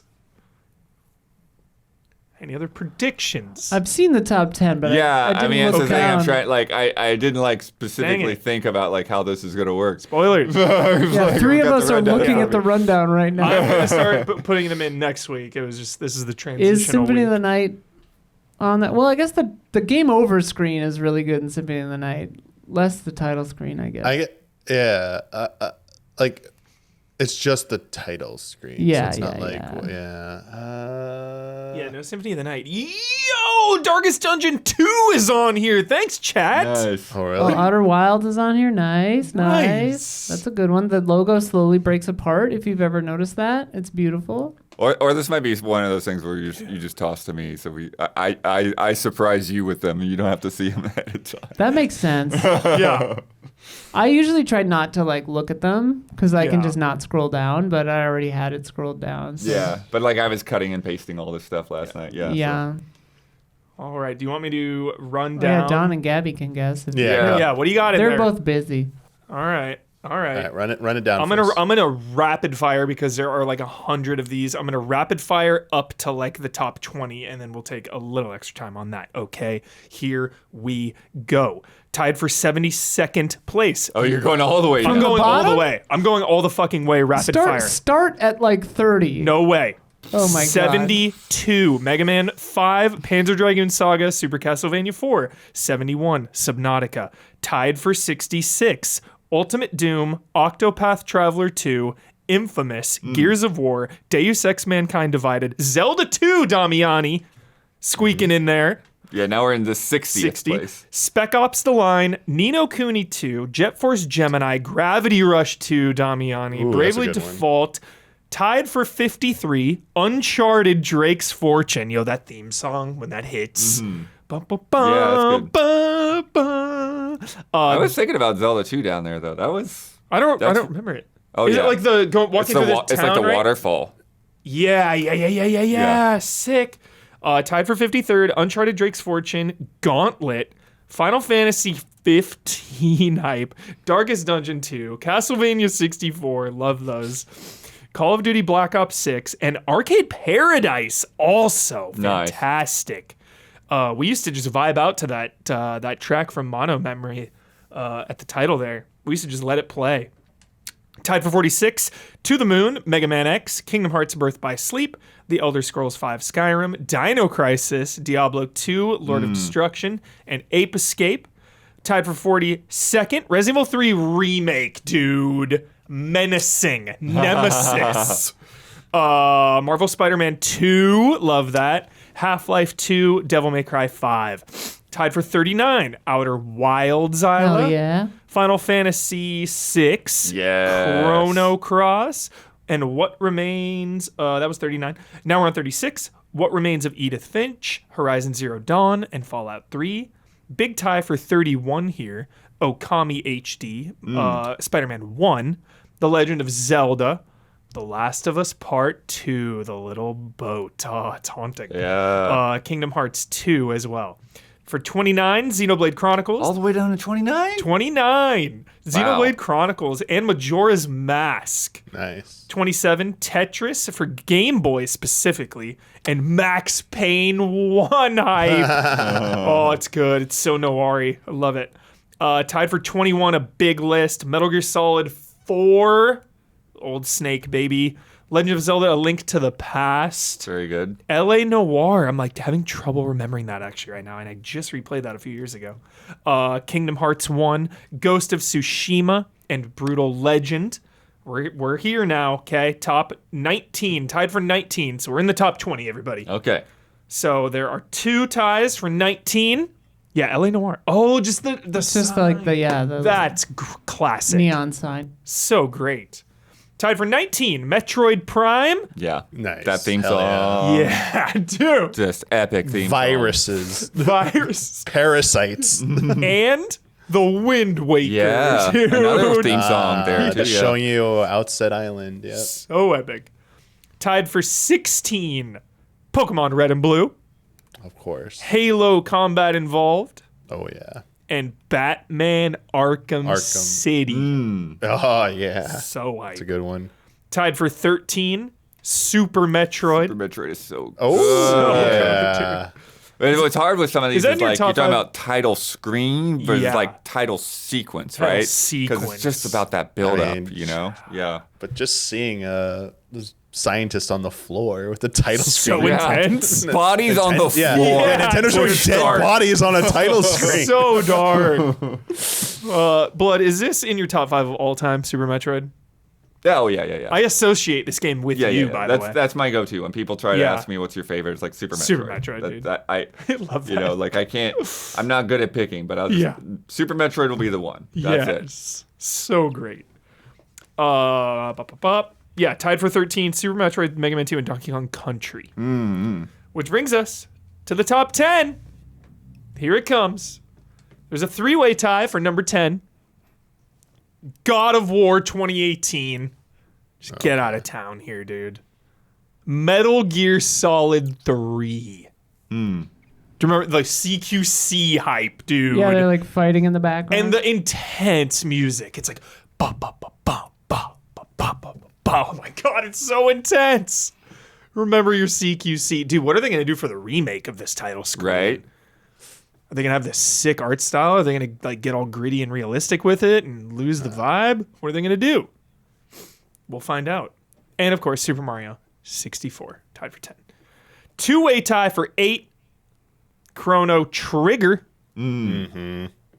And another Metal Gear, dude. Metal Gear Solid 1. Original. Yeah. Oh, wow. So hype. Oh my yeah. goodness. That green screen, with the snake's face or whatever. So good. And the music. Yep. Look at that, dude. 1987, 1998. Konami, all rights reserved. Metal Gear. Number 7. Final Fantasy VII Remake. Classic. Dude, Final Fantasy VII Remake, the best sounds. It just has good sound. I love the sounds. Of course, number 5. 2-way tie for 5. Persona 5. Wow. And probably my modern day favorite, The Last of Us. The window, right? The window. Yeah, it's the window with the curtain. Yeah, that's God tier. It is God tier. It is God tier. The window. Oh my goodness. 2-way tie for 3. Crazy. This is a fun one. Super Mario World and Super Mario Brothers 3. Both. Play versus attract. Oh, I love 3. Yeah, the curtain comes up, dude, running So around. good. It's so iconic. Number 2, dude. It really is his time. He did it. He beat Mario. Sonic the Hedgehog. Sonic is on top these days. Sonic is killing it. Yes. The finger at you. So good. Sonic the Hedgehog, dude. And then number 1 title screen of all time. Is it really a debate? The Legend of Zelda, Ocarina of Time, dude. Nice. Just going out across Hyrule Field. See that remake someday. Truly, like, what a way to... Unreal Engine 5. Oh, my goodness. What a way to just capture the epic scope of what is about to go down. Right. Freaking Ganondorf, dude. Look out. Oh, Ocarina of Time. Man, I have not played, full confession, I have not played Ocarina of Time all the way through in like a decade. I need to... Yeah, it's been a minute for me since I've actually played it. I need to run it I've back. never played it. Wow. Ooh, wow. I didn't have Nintendo stuff until like the Wii. I mean, I had like an SP, I think. 10 out of 10 dungeons, just when you get to the water temple, stream it here and have Damiani do it. You know, I bet as I'm older and wiser now, the water temple would give me less issues. You know, The remake will add lasers. What's up? So the remake will just have to add lasers. Oh my god! Yeah. No, I was already an adult by the time the water temple came to me. So yeah.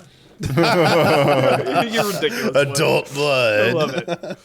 Oh, thank you so much, patrons. That was great. Great list. And if you want to take part in that, consider becoming a $5 patron to join our Discord and participate in the monthly top 10s. These are always so much fun. Big lists celebrating things are my favorite, especially when all of the patrons are voting on those things, because you just get such a cool, wide look at basically the history of games. Yeah. So very, very fun. Next month's theme. I'm just finding out about this right now. This is fantastic. Next month's theme, top 10 weirdest weapons. Hell yeah, dude. Hell yeah. Shadows of the Damned will be on the list. Nice. Nominations open Wednesday, February 12th. I like how you always like skew the purity of the Yeah. results Well, hey. like every single month. To be fair, I was hyping up Castlevania 64 the most for this list, and it only got 53rd with 6 votes, so they don't Yeah. listen to me. They don't listen. 4 more than it would have probably. Probably. Yeah, Love it. I'm sure I would have had to look it up. I got no reference for what Castlevania 64's title looks like. Just epic vampire playing violin. It is such a mood. It is such a vibe. Will the purple item from Saints Row make the list? Oh no. Probably. Probably. But like near the bottom. Yeah. All right.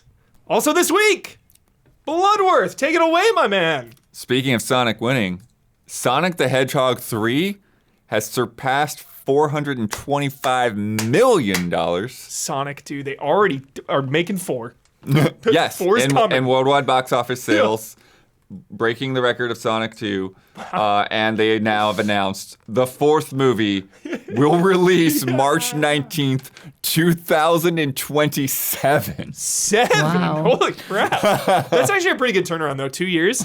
I mean, especially when you start looking at like shows that take 3 or 4 years now for just a season.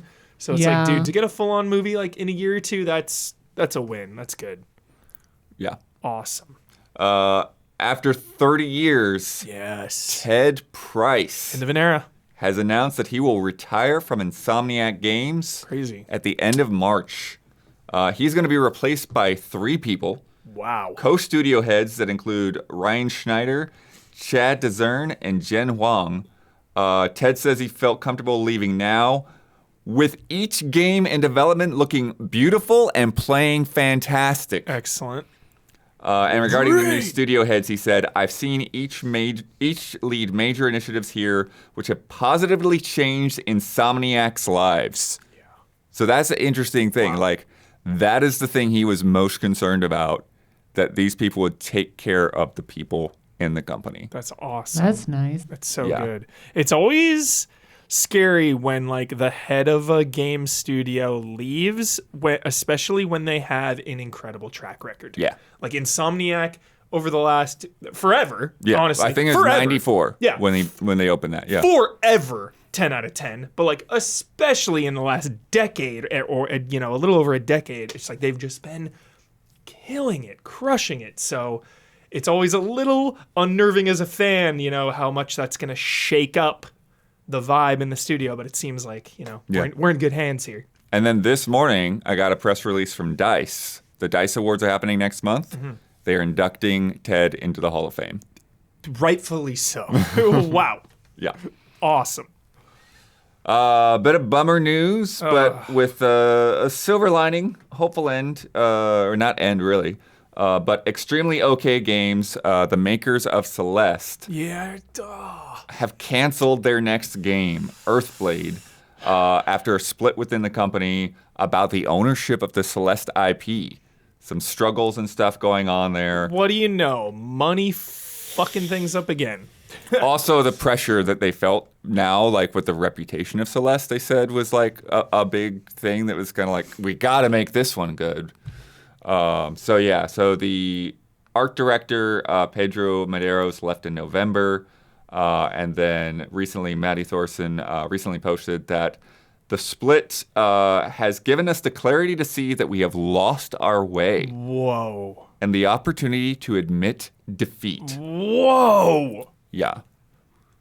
So other people have left, basically leaving Maddie and Noel Berry as the only staff left at the company. And they are now prototyping and looking to work on something smaller scale again, go back to the roots, get back to what they did when they first started Towerfall and started Celeste. So, Wow. yeah. That's, you hate to hear it. Just from the personnel standpoint, obviously, like them working on something and then not getting to see the fruits of their labor. But then especially after like a landmark game, Celeste is one of the all-time greats. So Yeah. it's just Yeah, sad. Sad all around. Sad from a consumer point and sad from a human being point. But yeah, like you're saying, it's like that difficulty, that pressure of success and like expectations, and we joke about it all the time, but like you imagine like there's probably a lot of similar stuff going on with Silksong. It's like, God, people want pressure. it to be the best thing ever made. Yeah. And we're just like a couple of people Yeah. trying to make a video game. For sure. Yeah. One that hit my inbox this morning, roll this footage. This is a cool little thing from the makers of Art of Rally, which is a nice little indie rally game. Dude, I'm getting Dawn vibes. Comes Over the Hill. Yo. Don says he perked up when he saw this. Yeah, dude. So instead of racing, it's about exploring off-road, alone or with friends, they say. Beautiful. And quote, in a way, this game is similar to the experience I've had journeying across North America in my trusty camper van. There's something special about being in the wilderness in the middle of nowhere. From the peace, the sounds of nature, and less distraction from the civilized world. And this is coming out later this year on Steam. Dude, I'm in. Can we stream this, please? Yeah, that'd be This is great. a group stream. This is a group stream. That'd be a nice little stream. Day one group stream. Hyped. Very specifically for Dawn. The most Dawn-coded thing ever to Dawn. hit my email. Nexon and Neopol have announced an exciting partnership to introduce a groundbreaking gaming experience with the first Berserker Kazan in, wait for it, Here it is. glasses-free 3D. Get wrecked, James Cameron. Look at the standing ovation.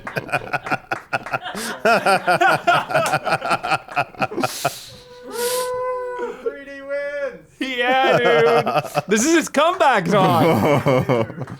The collaboration with Samsung will bring this immersive game to life through the Samsung Odyssey 3D monitor. I didn't even know this thing was being made. It's going to launch in April, shortly after Kazan's global launch in on March 27th. So it's like a giant 3DS Yeah, screen, it's a basically? monitor. Like, yeah. It's like a PC monitor. Yeah. But glasses-free That is 3D. Incredible. Yeah. Which I think works better for a monitor, right? Because Yeah. you're sitting right in front of it. Totally. The difficulty with the TV is like people could be anywhere Viewing in the angles, room. For yeah, sure. Yeah. Dude, we need the Dawn review of this thing ASA freaking P, dude. Truly, if someone is at Samsung or knows someone at Samsung that would send one for Dawn, I would be very curious. Look, I know we're Yeah. small fries. He but says he'll do a multi-part documentary on it.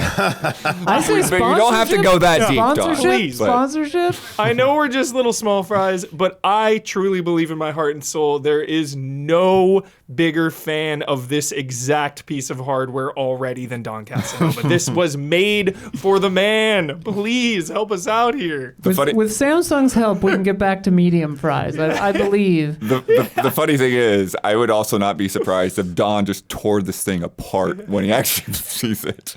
What do you mean? He's got the most experience. He's very forgiving. He though. knows all of Yeah. the other 3D sets that He's are out there. High he's standards. strangely forgiving of 3D technology. So awesome. And good. last one, nice feel-good story. So you remember last Summer Game Fest when the Among Us guys, Inner Sloth, announced Outer Sloth. You know, they're going to start funding games and stuff, right? Yeah. So similarly, Pocket Pair, the makers of Pow World, Yeah. have now opened a publishing arm. And their first game they're publishing from Surgeon Studios, makers of Tales of Kenzera Zao, Nice. who are like, hey, we were losing our funding. We were going to have to disband the team, put our projects on pause. Now Pocket Pair stepped in. They're publishing that game. They've announced a publishing division. That is awesome. Yeah. That is such good news. Yeah, right, like, you know, Power World gets some heat. Some of it, Oh, for sure. deservedly so. Some of it not so deservedly. But So the lawsuit went okay then. Well, that's still ongoing, but it's not going to be.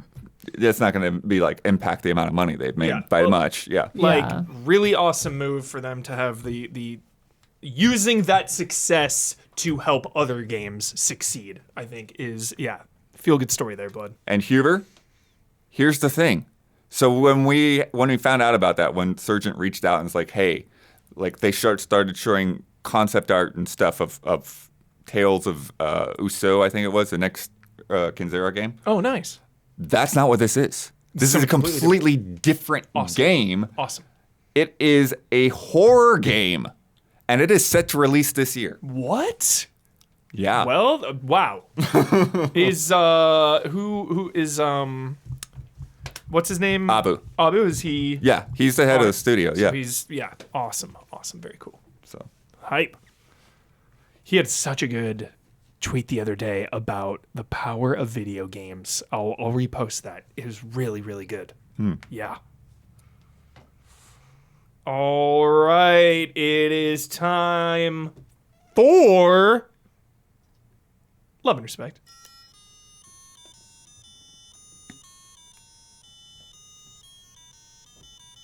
Love and Respect. All right, from Rahul Masal.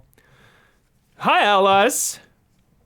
Do you think the Switch 2 will actually get enhanced versions of existing Switch 1 games like a, please, 60 frame per second version of Breath of the Wild? Will they cost extra to upgrade?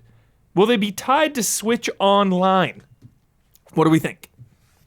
Tied to Switch Online sounds like something Nintendo might do. I don't think that would be. Yeah, That's Well, I mean, weird. other companies are like $10 PS5 patch, like Yeah. blah blah. If you own it already, so they might do something like that. If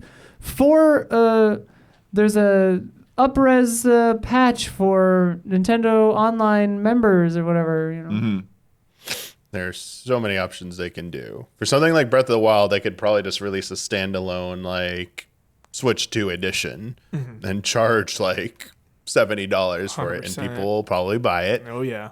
And People will pay everyone it. people will complain while also buying it. 100%. They could also just do not charge and be like, sure, like your Switch catalog of games, like first part, they'll just like, maybe they can guarantee like their first party games will run better on Switch 2, but it'll be up to third party publishers what Right. their policies will be for that. Or they could do what you just said, which is like charge an upgrade fee and maybe waive that fee if you're part of like a Nintendo Switch Online subscription, which I could easily see them making a third tier subscription, because that would be like include, all your Switch 1 games will have the enhanced version ready to go immediately. And on top of maybe like an expanded catalog. So yeah, they have multiple ways I could tackle it. I think the free is the least likely. I think, yeah, it's a very interesting question because they do like to hold on to games and re-release them later as remasters or doing something with them. But I think they're missing a huge opportunity for something like Breath of the Wild, or it's like, it's going to be like 8 years since it came out. It's almost a decade since it came out. And are you really going to like make us wait 15, 20 years before you like remaster it? I mean, which is not even their MO, because like Donkey Kong Country Returns, 15 years old, and that's not even like, that's one of the longer gaps I think between some of them. They've definitely done like, like shorter ones, like but they also done longer. Like how long was Metroid Prime HD? It was 2002 to 2023 or 24. I forget when it was, but that's quite a bit. Yeah, so that's not. I'm just saying they have a precedent where they can make you wait for that, but I don't think they'll do it with something like with Breath of the Wild because of how valuable that is, and it will actually sell. For other games, I'm not so sure. I'm very curious what they're going to do with that, but I don't think it will be a free option. I think you're going to have to pay one way or another. Yeah, I think they're really focused on the backwards compatibility for Switch 2 to Switch 1 games. I think they really want to make sure that everyone's, knows that like, hey, you can keep, your whole library is going to come over, all of that stuff this time around. And they're very similar architectures and all of that. I think that this will likely be a very case-by-case basis. Oh, yeah. I think that there probably will be some some free patches. I think there probably will be some upgrade charges because they did that with the Virtual Console from the Wii to the Wii U. Yeah. You could pay a couple of bucks and get the Wii U version because they knew you already bought it on Wii. So I do think that that's an option, and I think that potentially that like even if they charge, Nintendo may charge like less than what Sony did with the full $10. They might be like a $5 charge or something like that for that. One can hope. The Switch Online option is a very interesting one. I just think that complicates things too much because then it's like your ownership of this version of a game you've already bought is tied to whether you're subscribed at any given time. It just feels a little too messy. Yeah. And too much to explain. And they want people to they want this to be as simple as possible, moving people into this new platform. Yeah. So I agree. I agree with both of you. Next up, Oliver Leland.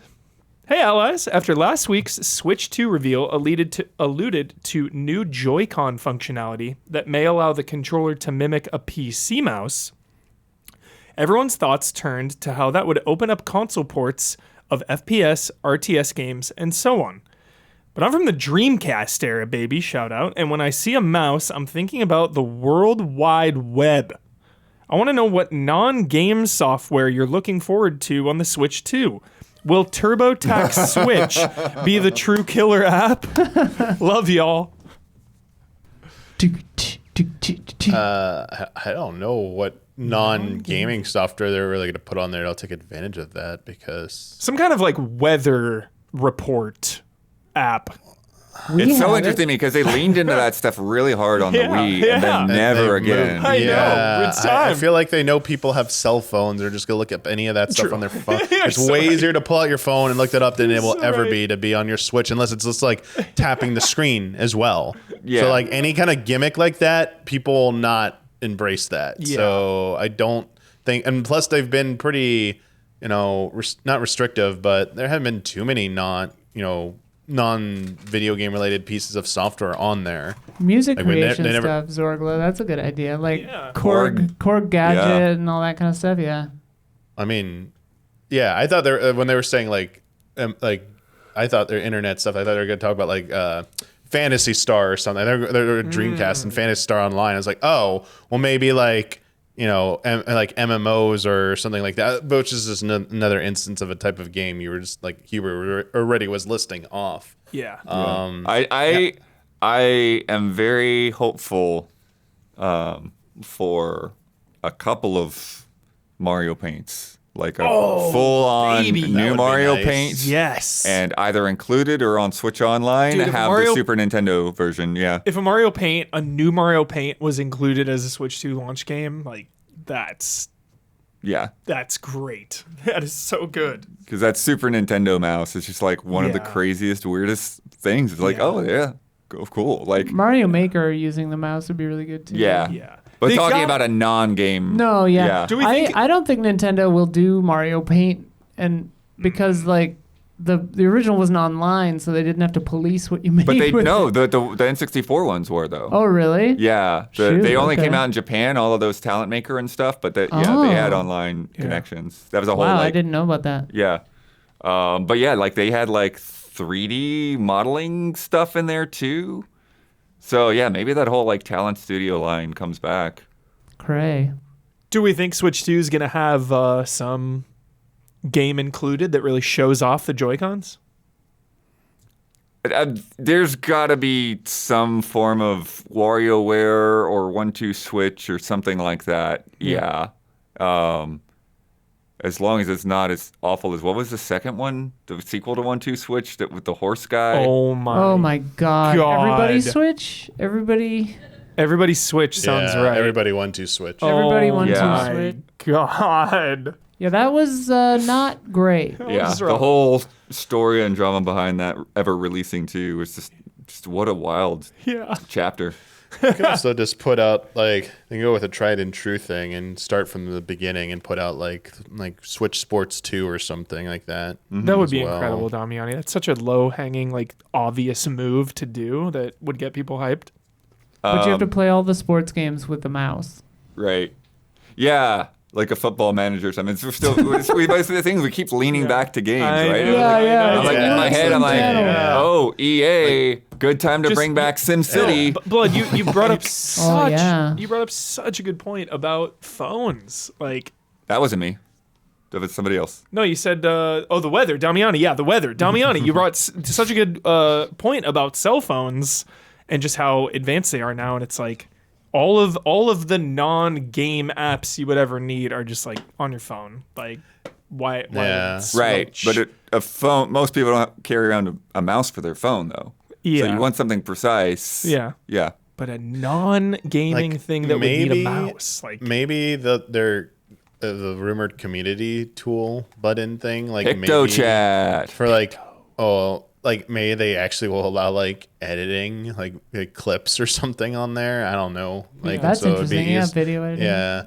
The monkey's paw is that they're only going to do it within a Nintendo ecosystem. They won't let you upload it to YouTube or anything like that because it's Nintendo. And they'll Nintendo be always like, gives you what "Here's-" you want, but not Yeah. how you want it. Yeah. With the share button and everything, I wouldn't see any reason that they wouldn't. But They'll yeah. find a way. life finds a way. Let's play a game. From Miss Walker. Since most of you don't know a lot of Mascot horror games, I decided to make a game out of it. Below is the description of a Mascot horror game, and you need to decide which of the titles the game is talking about. There are a lot of abandoned places in the genre, which I noticed as I was making this game. Love and respect. Now, this one I did avoid looking at specifically. Okay. But I Nice. think in the future, I'm going to have you pick the game at the very least. Got it. Yes. You are the night guard at a Chuck E. Cheese inspired restaurant where the animatronics are out to kill you. Haunted by the ghosts of children murdered by Five one of Nights the... at Freddy's. Yes. Yeah. Are we that's why- supposed to say what the games are? Oh, yeah. What are we doing? Is it going to be multiple choice or do we just guess? Multiple choice. Okay. Yeah, that'll be easier. Do we have to wait for you to stop talking, or Absolutely not. okay? Yeah, that's fine. If somebody just knows it, didn't blurt Yeah. it out for sure. I don't think the answer is listed, but we do know that it is 5 Wait, minutes. really? Yeah, it's just the choices. Okay. Well, that's weird. Yeah. Sorry. But it is Five Nights at Freddy's. That's the problem of avoiding reading We'll, the script. we'll know. We We'll know. know if we're right. We'll Chat feel will it tell in us. our Yeah. bones. You're exploring an abandoned Disney World inspired amusement park where the AI mascot Rambly the raccoon is trying to bring the amusement park back to life, but the other mascots are out to kill you. Is it Poppy Playtime, Indigo Park, Joyville, or My Friendly Neighborhood? It's not My Friendly Neighborhood. And it's not Poppy Playtime. Don thinks it's Indigo Park. I agree with that as well. I'm trying not to look at chat so I can Yeah. still guess, but then I need to look at chat Right. to know if we're right. I think it is Indigo Park. I would have went on Poppy's Playtime, but I have no idea. Yeah, it's not Poppy. I've actually played Poppy all the way through. It is Indigo Park, yes. Nice. Yeah. Indigo Park. Thank you, Screaming Argonaut. You're looking for your lost children inside an abandoned school, being chased by multiple different mascots without knowing which mascot you can trust and which want to eat your pancreas. Whoa. Pancreas. Is it Joyville, Bendy and the Ink Machine, Finding Frankie, or Garten of Ban? I thought it was Garden of Bonbon. Is it? Is it chat? Yeah, I have no idea. This is the most efficient way to do this. Yeah. No clue. Chat says those all sound fake. No, I know of Garden of Bonbon because they were releasing them on Xbox, like the whole. So it was like there would just be a pile of them. They're porting over like kind of like all at once when I got the ID at Xbox lists. Crazy. Yeah, we don't know that one. NA. I know this one. You're exploring your old workplace, an abandoned toy factory, looking for your fellow coworkers. Which you have been told are still in the building, all while giant versions of the toys are looking to kill you. Is it Finding Frankie, Bendy and the Ink Machine, Poppy Playtime, or Mr. Hop's Playhouse? Yeah. 99% sure that's Poppy Playtime. I was gonna say, is that Yeah, I was just gonna go with Poppy Playtime Yeah, again, it's just Poppy. because. Yeah. Sure. Yeah. We'll Alright. say that we're right. Nice. And someone will correct us later. Yeah. Just a few more here. You are hired to check out an old filming location after a mysterious broadcast from the area suddenly started being streamed. This is My Friendly Neighborhood. My Friendly Neighborhood. Yep. Nice. Nailed it, Isla. Professional. You discover that all the characters from the show are real and having no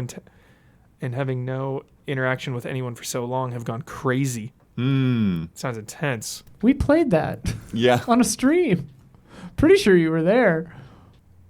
With the Muppets? It's like the The Muppet Sesame guys? Street, like Oh haunted my God, that Sesame was Street amazing. one. Yeah, That it was really awesome. Good. It's really Yeah. good. That one's awesome. You're exploring an old children's campsite and you and your sister used to go to when you were younger, and now you have returned thinking she is still there. You discover that your tools have the ability to go back in time. What? And see the Whoa. location before it was abandoned, as well as the mascots in their prime. Is it Finding Frankie, Joyville, Andy's Apple Farm, or Mr. Hop's Playhouse? I'm with chat. These sound Probably fake. Joyville or the first one. Andy's Apple, whatever. Finding Frankie. No don't know. clue. Chat just keeps saying Whirly World. Whirly World. Yes, shout out to the Whirly World. Okay, true Yeah. answer. Yeah. Yeah, this is a fun game. I appreciate this because I feel like there are so many horror mascot games that like 3 billion people play that I've just never even heard of. Oh, yeah, for sure. clearly. Yeah. Apparently. Yeah. Yeah. It's just like, this sold 3 million copies and like 25,000 people are streaming it every day. Yeah, that's. Never heard of I it. want us to get more on the bleeding edge of like streaming those kind of games. Yeah. I think that'd be fun.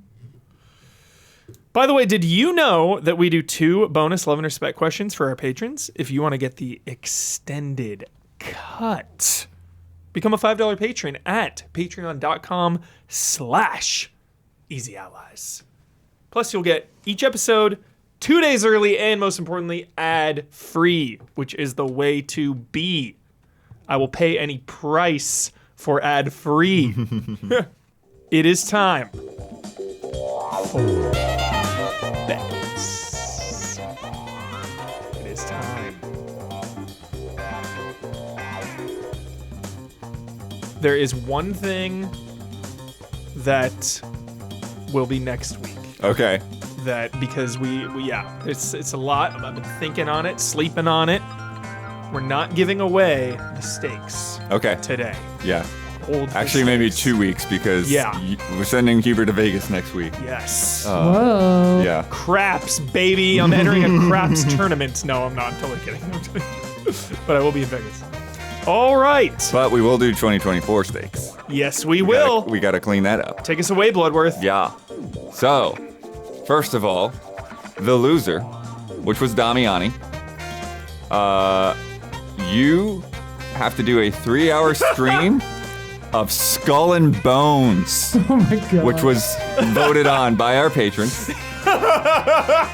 Then you need to write a 2-page story written from from the perspective of one of the NPCs. There's actual sadness on his face. Yeah, I said it. Remember, this is this, not but- just for a one-off betting stakes. This is an entire year's worth. So Yeah. I do, as extreme as this sound, I do think it is fair. Yeah, and initially I said by the end of January, I'm going to extend that another month. 'Cause- Yeah. Yeah, January is there's insane. no way.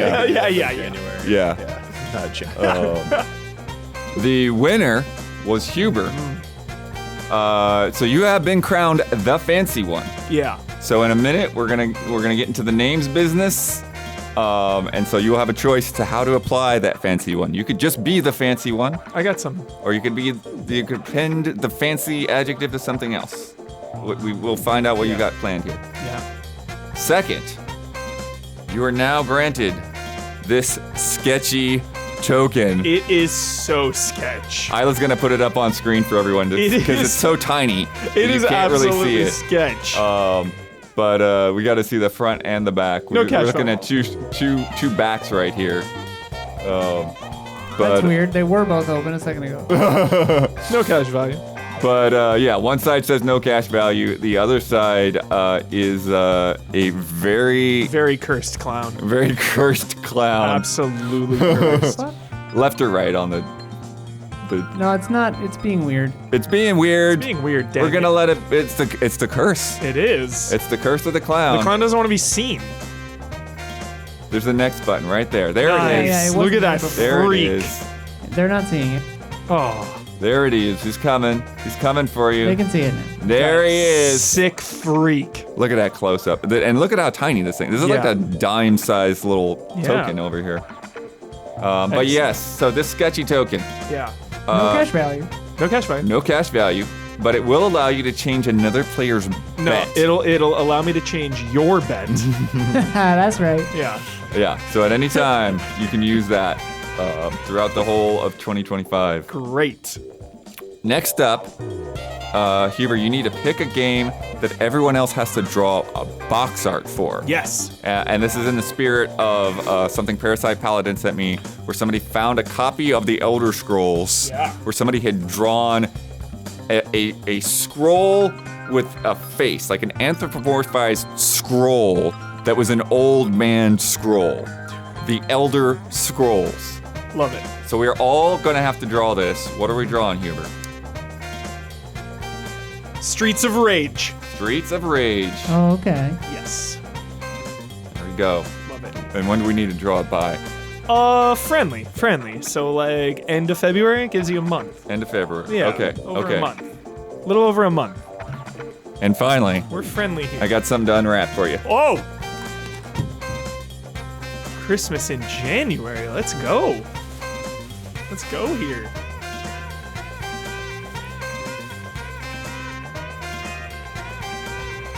Oh my god! Dude! Holy shit! Holy shit, dude. That is incredible. What? Wow. Put it in his close-up. Dude. That is next level Sarah Knight.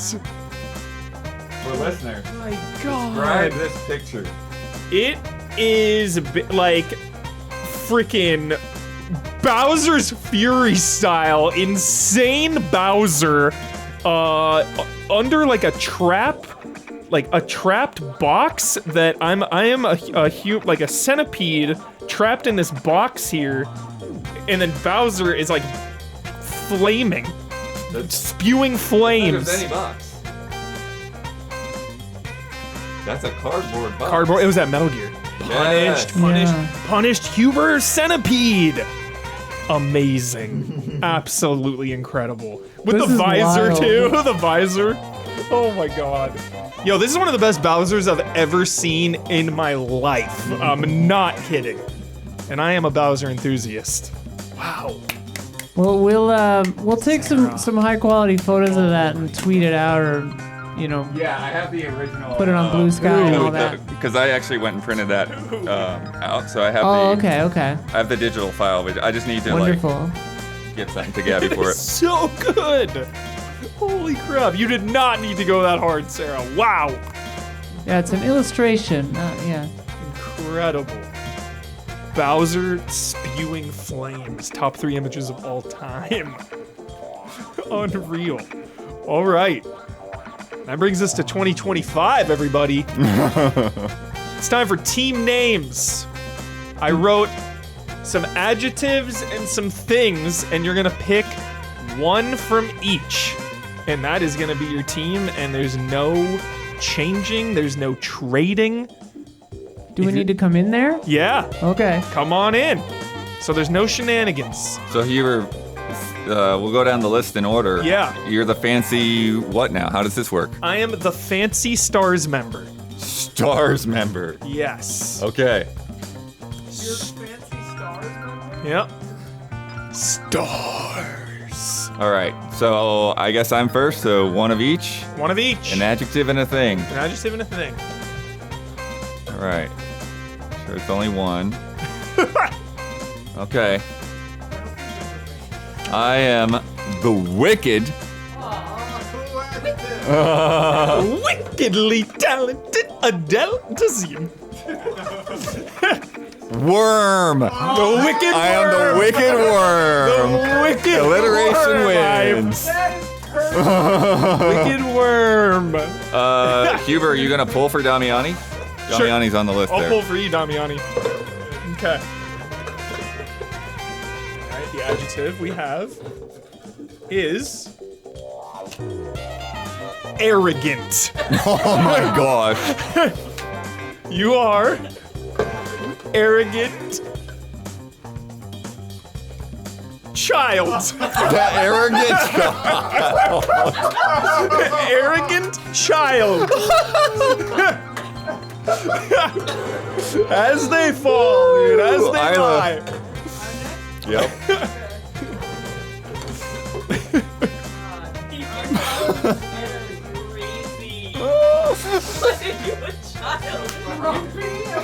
Grumpy. Perfect. Perfect.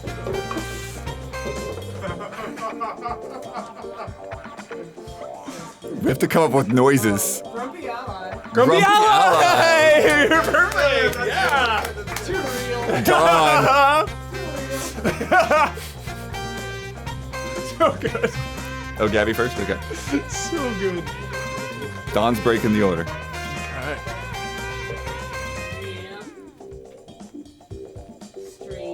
Strange. Strange.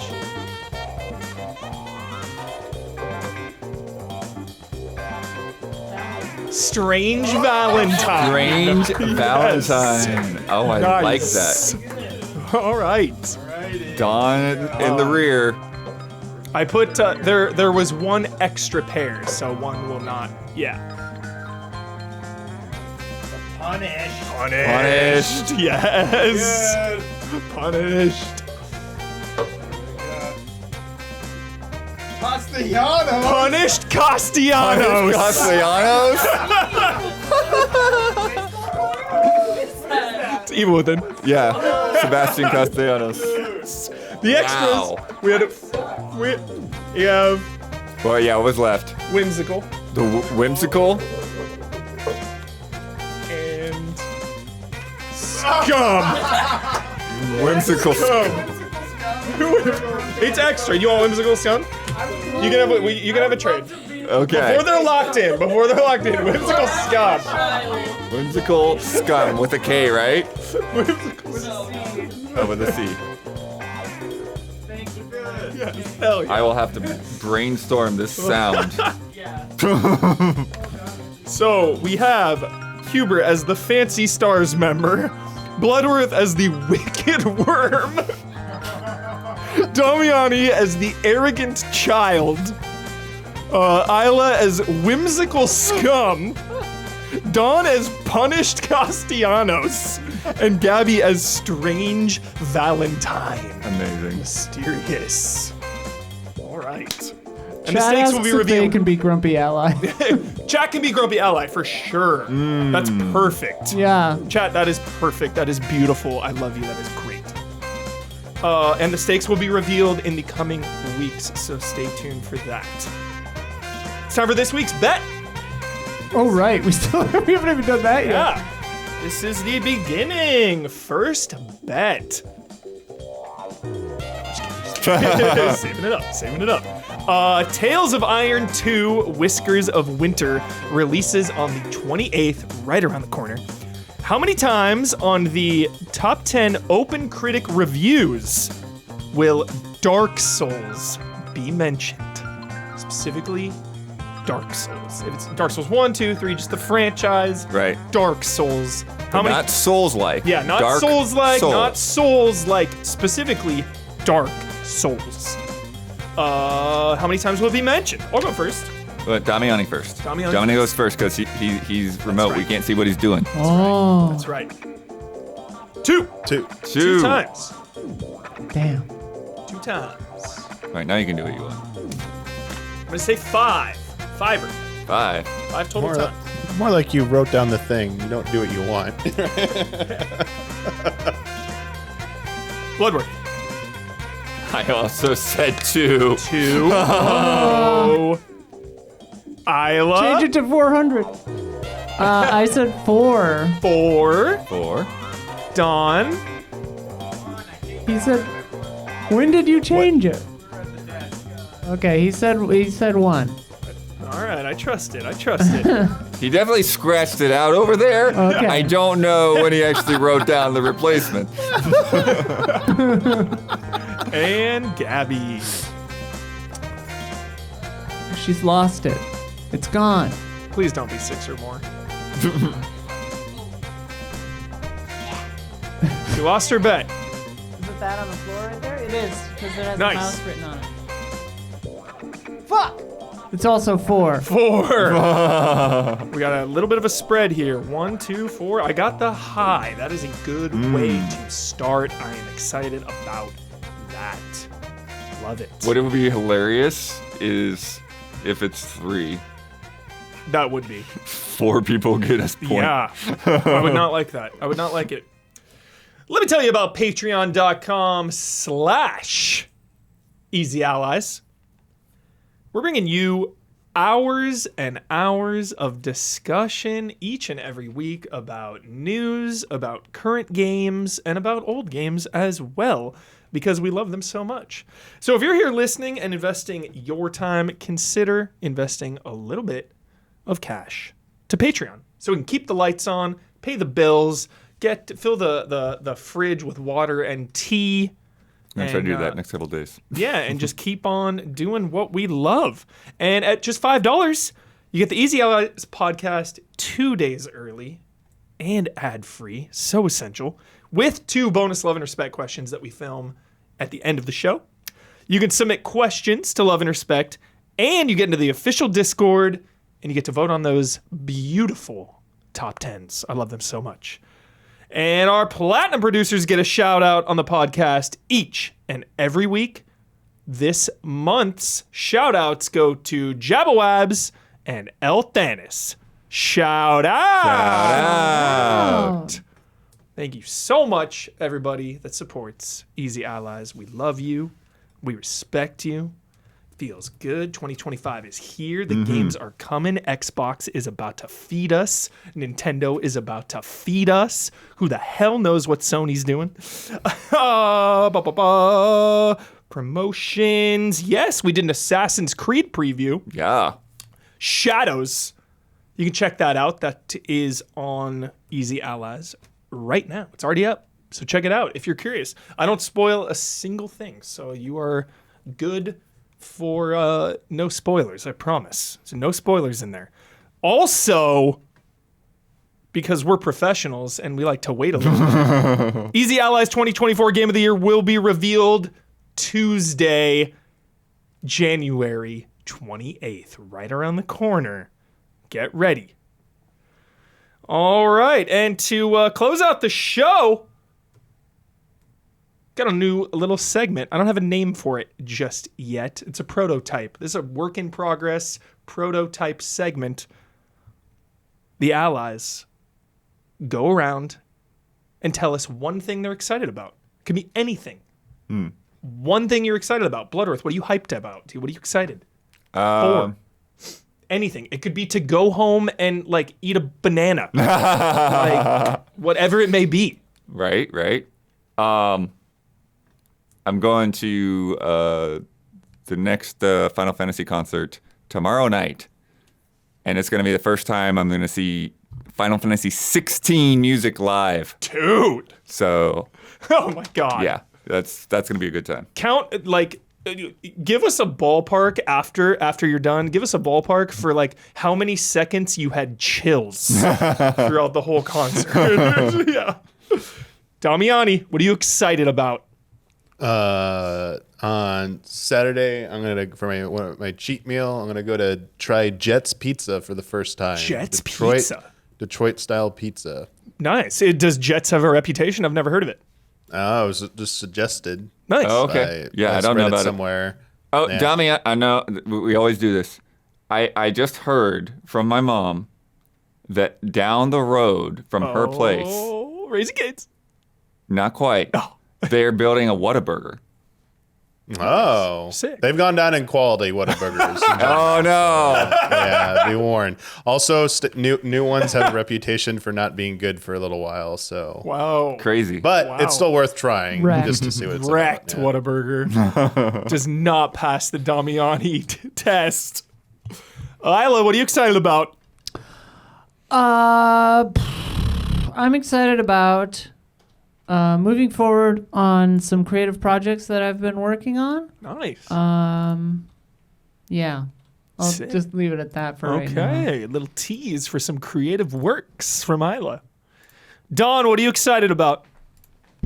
Oh my God, I am beyond excited for the prospect of glasses free 3D. Can you imagine the world we're going to enter? A new dawn has begun.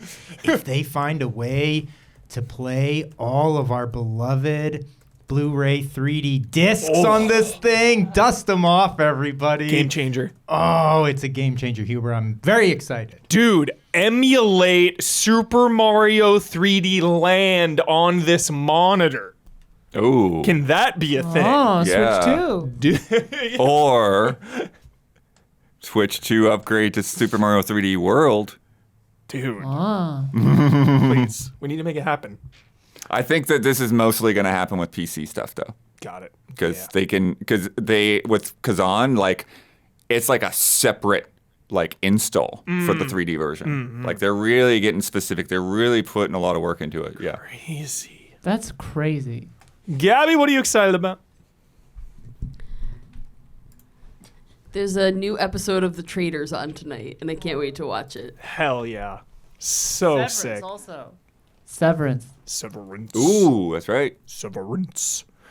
I have been slowly, too slowly. I told myself I was going to binge it all in one sitting, but it just didn't happen. I just have like 3 episodes left of Nocturne, season 2, Castlevania. So I'm very excited.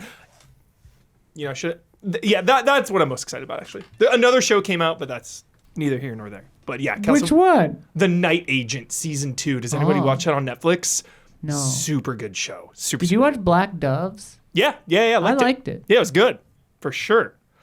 All right. I think I'm going to have to say, was there any doubt here? Glasses. 3D glasses. Don, you win it.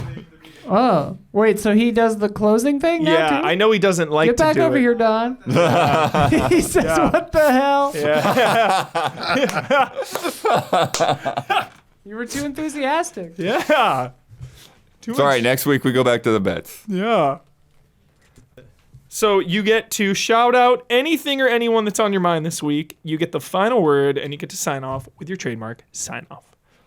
So shout out anything that's on your I'm going mind. to shout out our beloved Philadelphia Eagles. Everybody, all allies are on board with this, okay? We need to push through. Punch that ticket this weekend. Just punch that ticket. Punch it. Shout out. Fly Eagles fly. Fly, Eagles, fly, baby. All the way to the top. Who do they play next?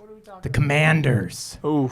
Yes. That's gonna be legit intense. opponent. Legit Yeah. opponent. So And then the winner plays the Greatest game Chiefs and the referees. that's right. Up Yeah. against the Chiefs and the refs and Yeah. Roger Goodell and Yeah. all his little puppets. So we'll see what happens. It ain't going to be easy. The Eagles can do it. We believe in them. This is football. American football. You get the final word. Final word. What did we talk about today? Talk text box. We talked Xbox. Oh, Xbox. Yeah, final word. I don't know. Who isn't excited about Doom, right? This is the greatest thing on earth. I actually didn't watch the whole presentation because you don't need to see a single other second of this game. When does it come 100%. up? April? May? May Yeah. 15th. May May 15th. 15th. Can't wait for Doom. That was the big one today. And last of all, we'll see you next week. Thanks for being here. Huber, you killed it. Oh, thank you. Sayonara, essays.